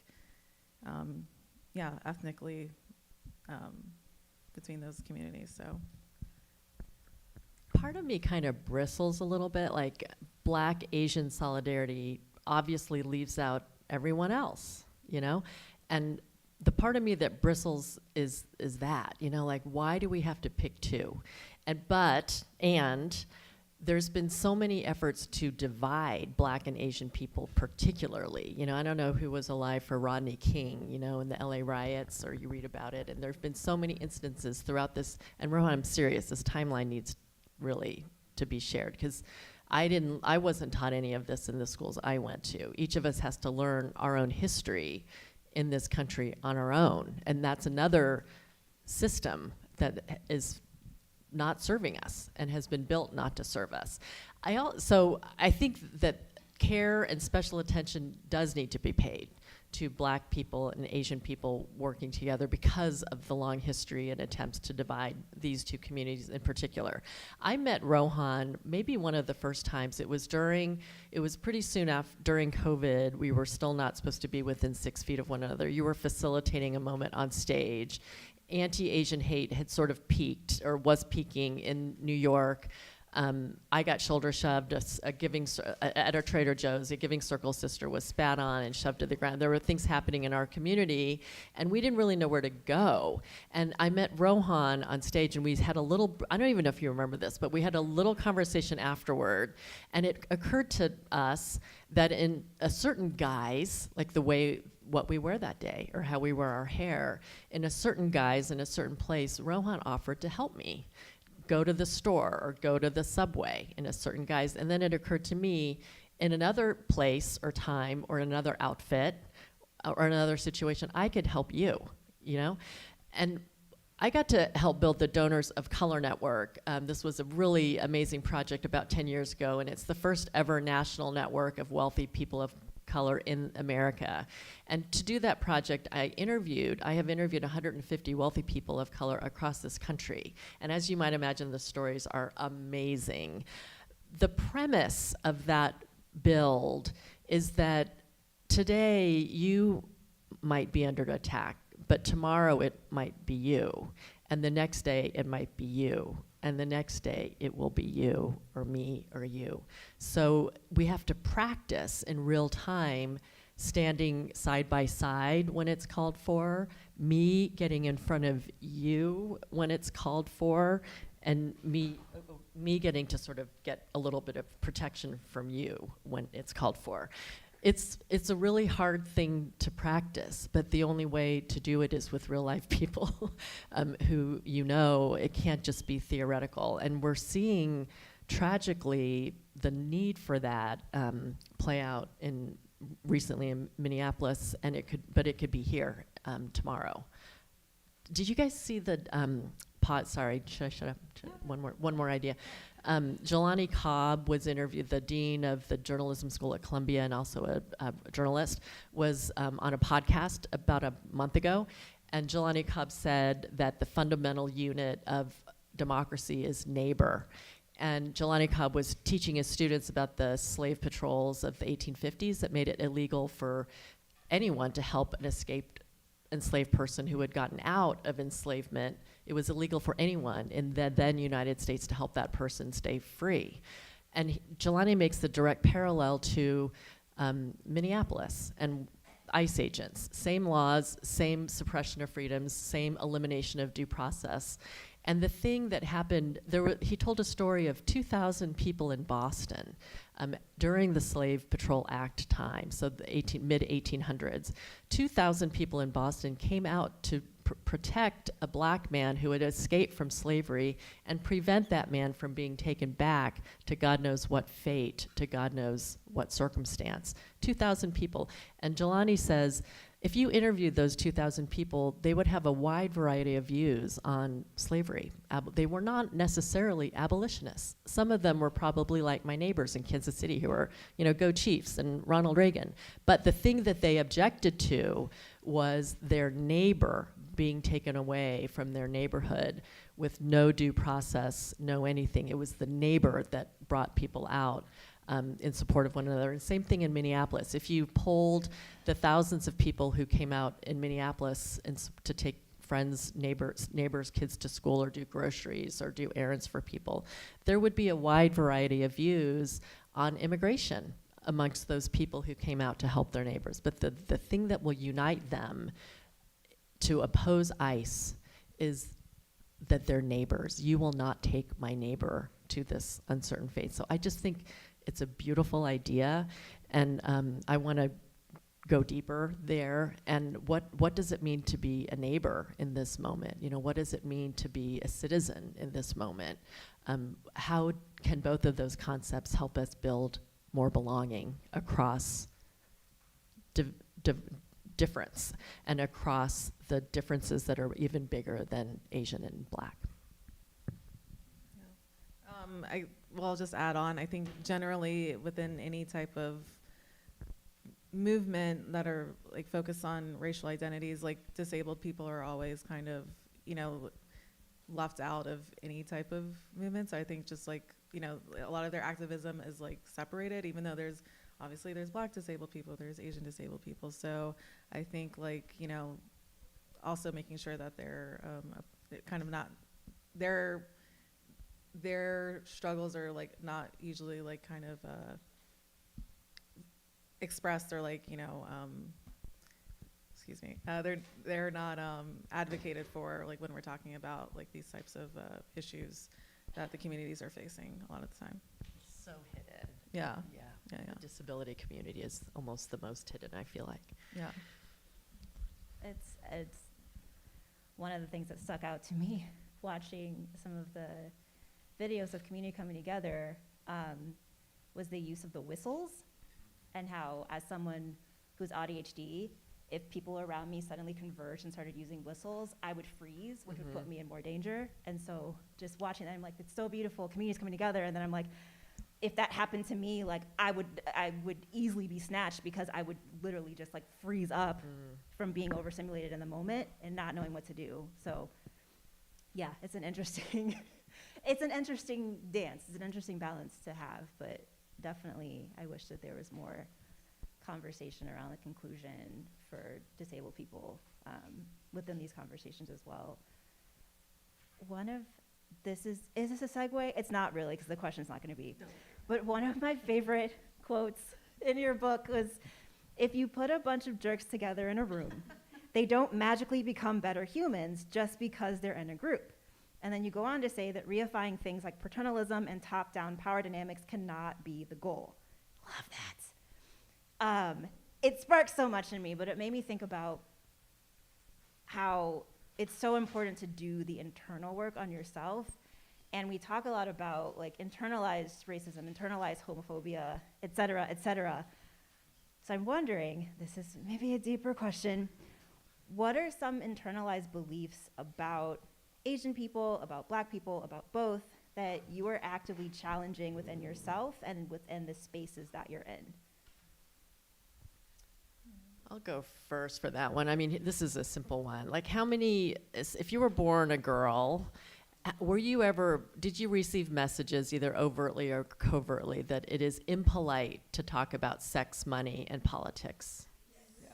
Okay, so, and me too. And my family is weird Koreans. You know, they were pretty woke, I guess, in a way. Can I still say that? But if you think about it, those are the three most important things to talk about right now, or those are among the three most important things to talk about right now: sex, money, and politics. And how can we make change about anything if we simply cannot talk about it, you know? So there's so many, I mean, I was just talking with this, my friend of mine works in philanthropy also, and he has a podcast called Break Fake Rules. And there's so many fake rules in the sector of philanthropy, and that's because the rules in the professional field and practice of philanthropy, which is where I work, have been made by white guys, rich white guys. And we're still working under those rules made by these rich white guys, many of whom are now dead. So we're laboring under these rules that are made by rich white guys to benefit them long after they're in the grave, you know? It really doesn't make any sense. And if you work at a nonprofit and you've applied for grants and you've had to conform with return on investment and KPI and logic models and strategic plans, none of which seems to relate to the work that you're doing, you are suffering and laboring under the rules made by the person I call in my book is Big Phil. And that's my nickname for big billionaire-centered, you know, Louis Couture's sun god around which we all orbit in my field and sector, Big Phil. And there are some women, Big Philippa, who are changing things up. And Mackenzie Scott's doing, you know, really great work, but it's not great either, you know. I mean, that's another conversation. But so break fake rules in a way. I'm stealing from Glenn Galich and his podcast, because a lot of the rules that bind us are fake, and that's just one of them. For me, I think, you know, especially within the Black community, there's this idea that, like, you know, Asians have like aligned themselves to whiteness, and that, you know, they like look down on Black people, and like, not to say that isn't like a, you know, a problem within some people in the community. I think like we just recently for Shadow Band, we had an online exhibition for Black History Month, and for me it was really important to show like the history of like actually solidarity within the communities, because I think, you know, it's such a tool to, like, you know, obviously divide and conquer, for us to like not be aware of that history. And, you know, the longer that we are, you know, alienated from each other, not seeing that ways that we've worked together to like also achieve a common goal, that just works in the favor of, you know, those in power. So a lot of my work is like just making sure, like, illuminating those histories that are like forgotten, you know, within the work of, like, you know, the Black Panthers. There's Richard Aoki, and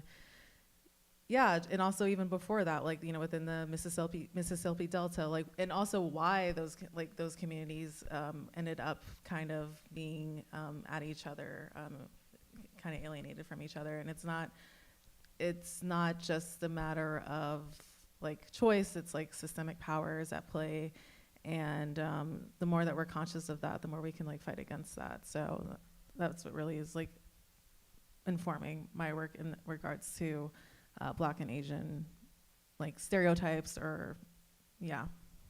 I totally agree. I mean, I think it's really important to tell the stories of solidarity, right? To tell the other story, like the other narratives, right? Yeah. But it's also true that we have a lot of work to do within our own communities. Like for the Asian Women Giving Circle, another thing it's really hard to be in a lot of our families, in addition to being, you know, in love with a Black person, that's hard for a lot of our families. It's really hard to be gay in a lot of our families. It's really hard to be, you know, different in all the different ways one can be. So the Asian Women Giving Circle, we know that because it's our families too. You know, it's whether we're Korean or Japanese or Chinese or Taiwanese or Sri Lankan or Indonesian. I'm trying to see if I miss Filipino. You know, the women in my circle right now, all of our families have this. So in my giving circle, we have funded queer, gay, trans issues and communities from day one for 20 years, you know, and we have funded solidarity projects, Black, Asian in particular, but also like if I had fallen in love with a Japanese guy, my dad would have had a really hard time with that. If I had, well, for historic reasons, right? I mean, I see some heads. If I had fallen in love with an Indian person, someone from the subcontinent of India, that would have been hard, but okay. You know?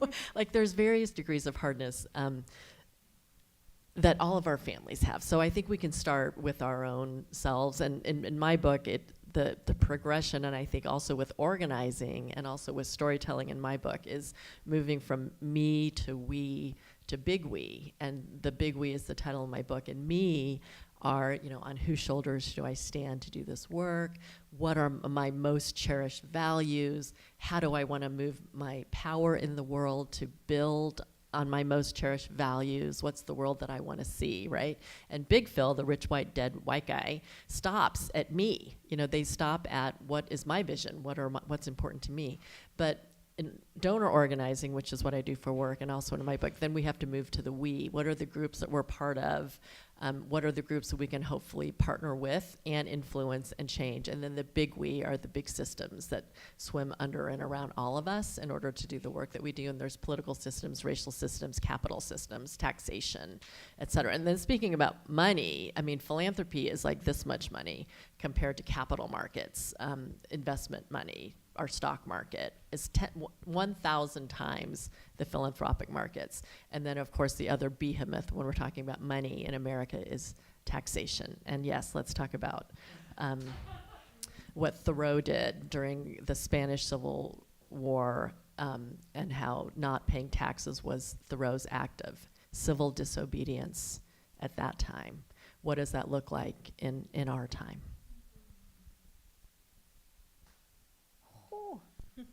Yeah.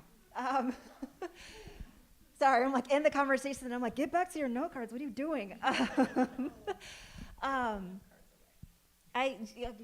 me wants to, but then no, because my last question I'm excited about and I want to know. But one of the things that you talked about was holding the larger vision, which you just kind of reiterated, and staying true to that purpose even through disagreement. I'm wondering for both of you, what is one form of grace that you wish was either supported in our growth as Black people, as Asian people, or something that you wish you could find more of in your experience, in your work? There's a form of grace that you feel like is kind of missing from our conversations or missing from our understanding of each other.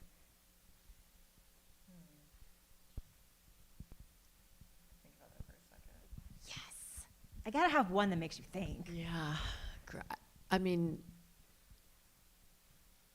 we have to disagree. You know, we're humans and we have to disagree. I'll tell a quick story. Like my giving circle turned 20 this year, and we lost. I know, it's amazing, and we're all volunteer, and we've raised and given away $1.5 million to over 80 projects in New York City. Arts and activism done by women, girls, and gender expansive folks to make their communities more free, more fair, more fun for more. And we lost a member a few years ago over affirmative action. And this member is friends to this day, and she really believed that affirmative action was gonna harm her kids' chances of getting into Stuyvesant or Brooklyn Tech or whatever, you know, the name your school, that would then harm their chances of going to Harvard someday. And most of the women in the Asian Women Giving Circle believe that affirmative action is a systemic response to a systemic harm, and we're generally in support of it. And we have seen Asian American families and children being used as a wedge to be on the other side. And we lost a member over this, and it wasn't a huge fight. You know, there was no kimchi thrown. There were no bowls overturned. It was just a series. Yeah, maybe if Rohan was there, there would have been some rice. I don't know. Just kidding. Just kidding. Just kidding. But it was a series of conversations, a series of very civil disagreements, true disagreements around values. And this member, who's Chinese Vietnamese, ended up just sort of saying, you know what, this is not the group for me right now.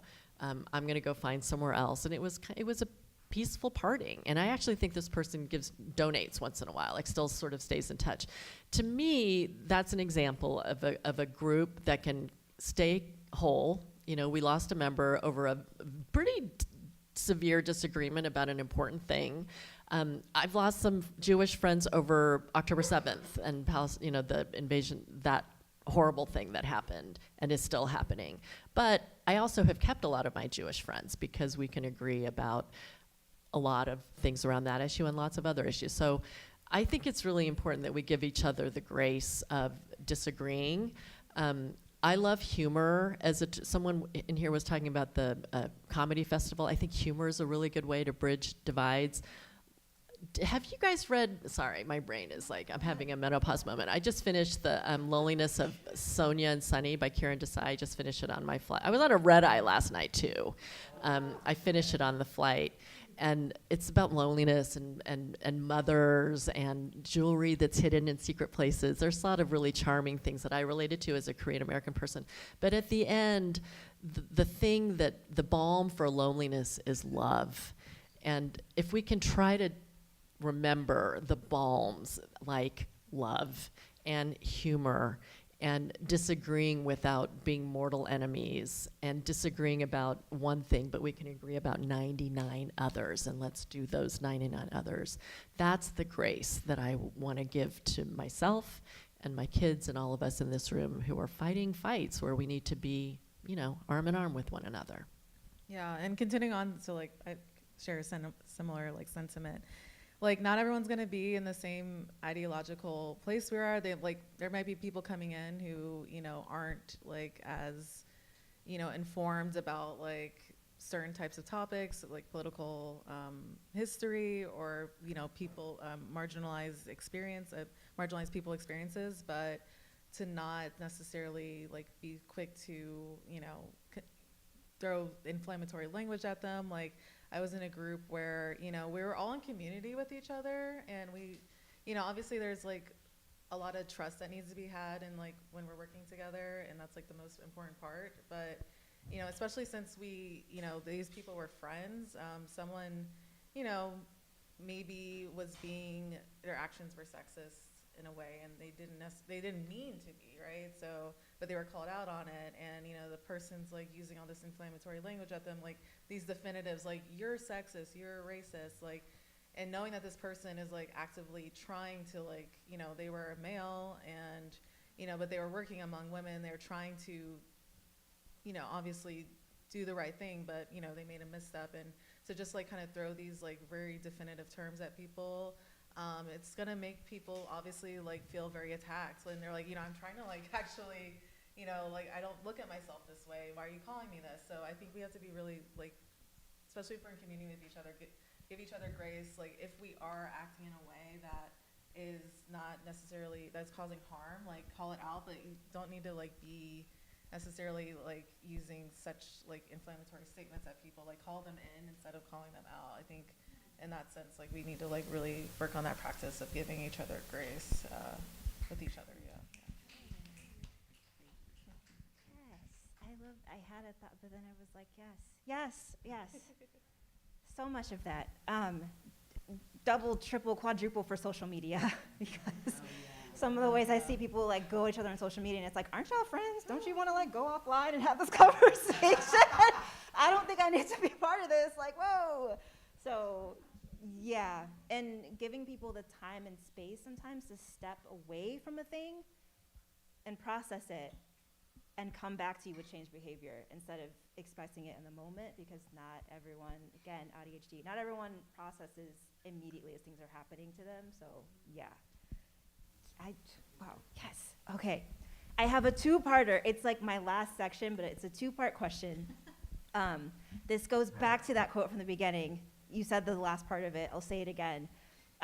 What kind of ancestor do I want to be for the future generations about whom I can only dream? Legacy building. I'm wondering, what is the legacy you hope to leave for future generations in terms of Black and Asian solidarity and freedom? I'm hoping, hopefully within my lifetime, that there will be a mass, class consciousness, like awakening. We can, not just across Black and Asian, but across the whole global South, the whole global diaspora, and the global majority will actually, have more political power in this world, and the values of the global majority will be reflected in the systems that are in place. And inshallah, please, please.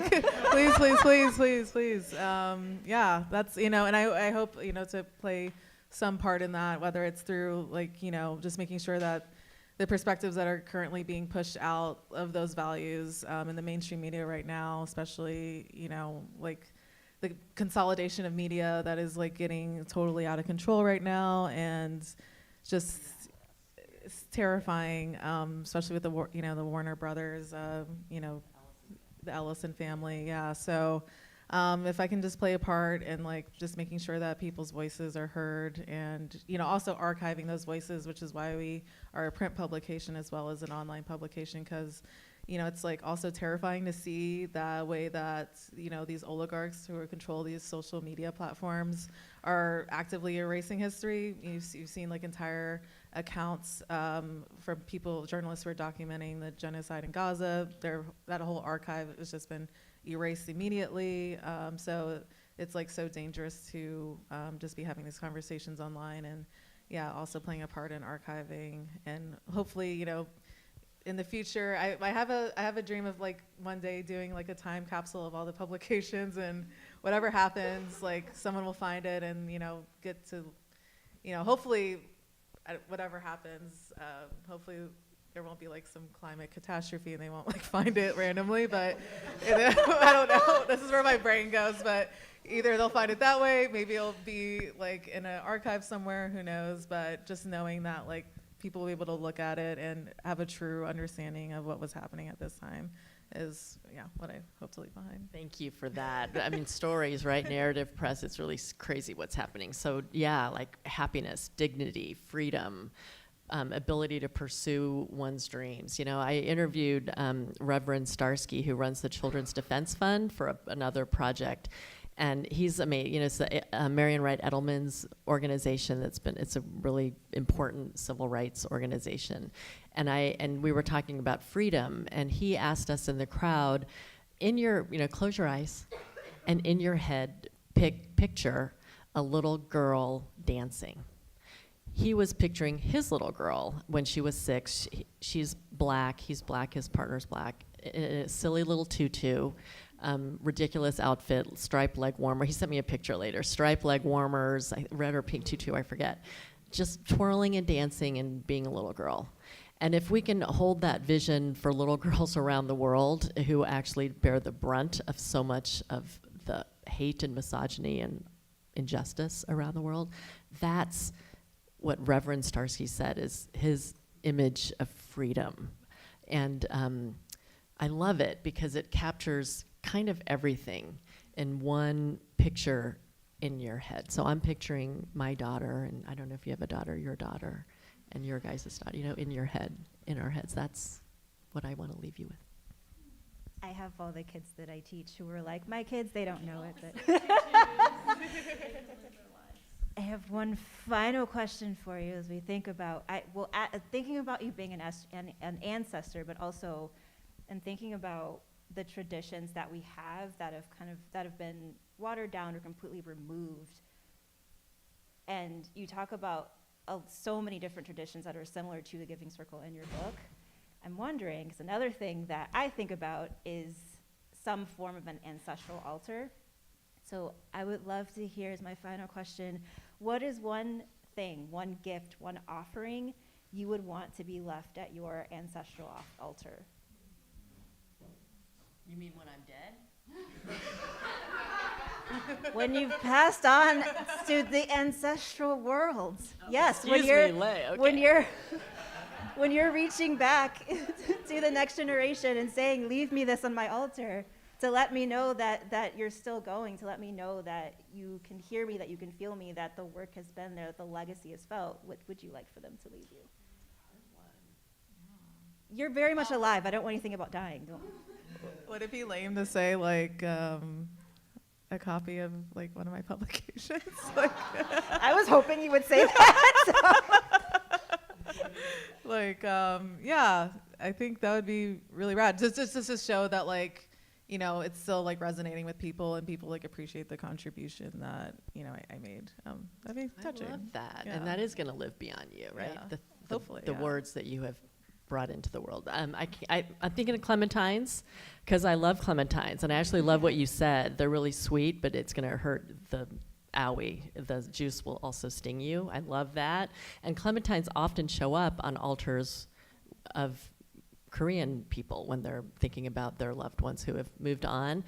For mine, I would want there also to be my animals, pictures of my animals, my dog, and my people, the people on whose shoulders I stand. And then we have partnered with a woman called Kate Rigg. Her stage name is Slanty Eyed Mama, and she's a performer, and she writes pieces about the experience of being racialized in America. And she described the Asian Women Giving Circle. She described she'd never gotten money from Asian people before for her work, and she described getting a grant from the Asian Women Giving Circle. The feeling of it is like having a group of aunties cheering on the sidelines. I'm so proud of that. I want that written on my urn or my grave, to be an auntie. And I think I would want that vibe to continue to the people who come after me. You know, be the auntie cheering on the sidelines. You know, be that person who's like right there with you, along with you, for the good and the bad, and not just like, not just that kind of auntie, but the other kind of auntie too. So that vibe of being an auntie, and clementines, and animals, and love, and justice. Always love, for I sure. know your dog's flop is like mentioned in your book, so yes. Give it up for Hali Lee, for Cindy Ziems. Thank you so much for sharing your thoughts, for rolling with me with the questions. Thank you for your inspiration and your questions. I can't say enough about both of you. Check out Channel Band Press. Please read it. There's like articles in there. There's someone that I know that wrote some stuff that I gotta like go back and read it. You have to read The Big We. I don't, maybe because I also work in nonprofits and like as operations and like finance nerd, but there's so many things in your book that I was like, this is what I wasn't seen as qualified to like tell people, but like this is what I was trying to like, what is your we? What is your thing? So definitely read it. So fantastic. Thank you all so much for being such a supportive audience. And yeah, that's all I got. Let's hear it again for Rohan. Fabulous, fabulous. Step, walk. Well,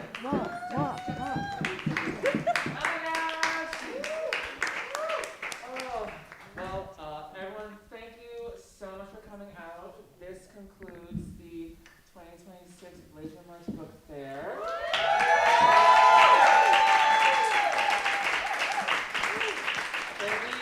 Can we give it up for our panelists one more time?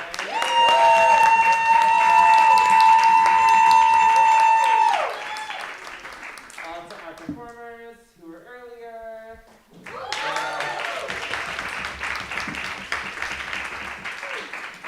And once again, to all of our sponsors, stuff like that, our fiscal sponsor, the Pacific Islander Film Festival, our host, Immigrant Social Services, Amita, Trinity Party Project, Black Alliance for Just Immigration, the Brooklyn Book Bodega, Welcome to Chinatown, Haymarket Books, Erewhon Books, Reading for Black Lives, Kensington Books, the Chinese Progressive Association, Tor Books, Bramble Romance, and all of you for coming out, donating, supporting.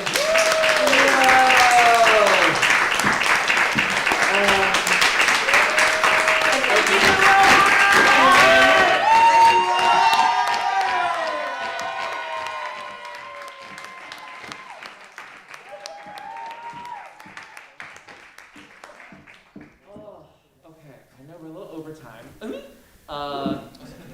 We can either get more books, or we can do a Blasian March tradition, which is singing to end the day. Oh, yeah. How do you feel about that? Yeah? Okay. Can I borrow a mic, maybe? Okay. I was waiting for you. She was waiting for me. Okay, well, this is a long-term Blasian March song protest chant we have done at every Blasian Pride, every event, and this is a combination of lines from, I'm blanking, Grace Lee Boggs, and I'm so tired, what is her name? Asala Shakur, thank you. Oh my goodness, this is how tired I am, y'all.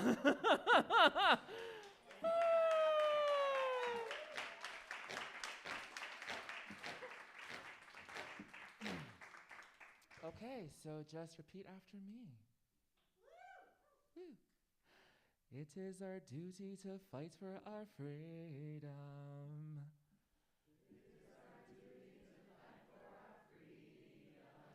It is our duty to win.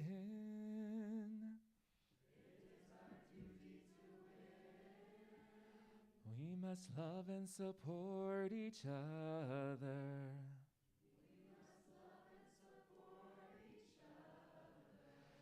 We have nothing to lose but our chains.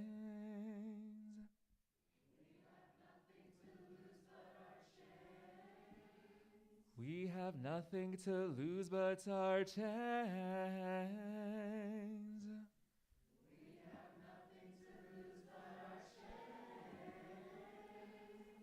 We are the leaders we've been looking for.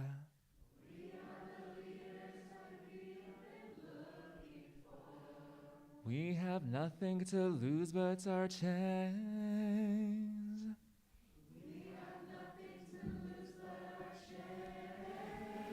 We have nothing to lose but our chains.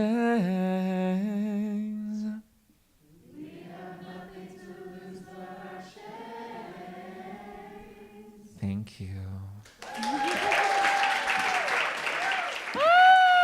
Oh my God. Also, thank you to our tech support, Winton, over here. And big thank you to our ASL interpreters. All right, y'all, get more books, please. If not, they go into my apartment. Get more books. Thank you.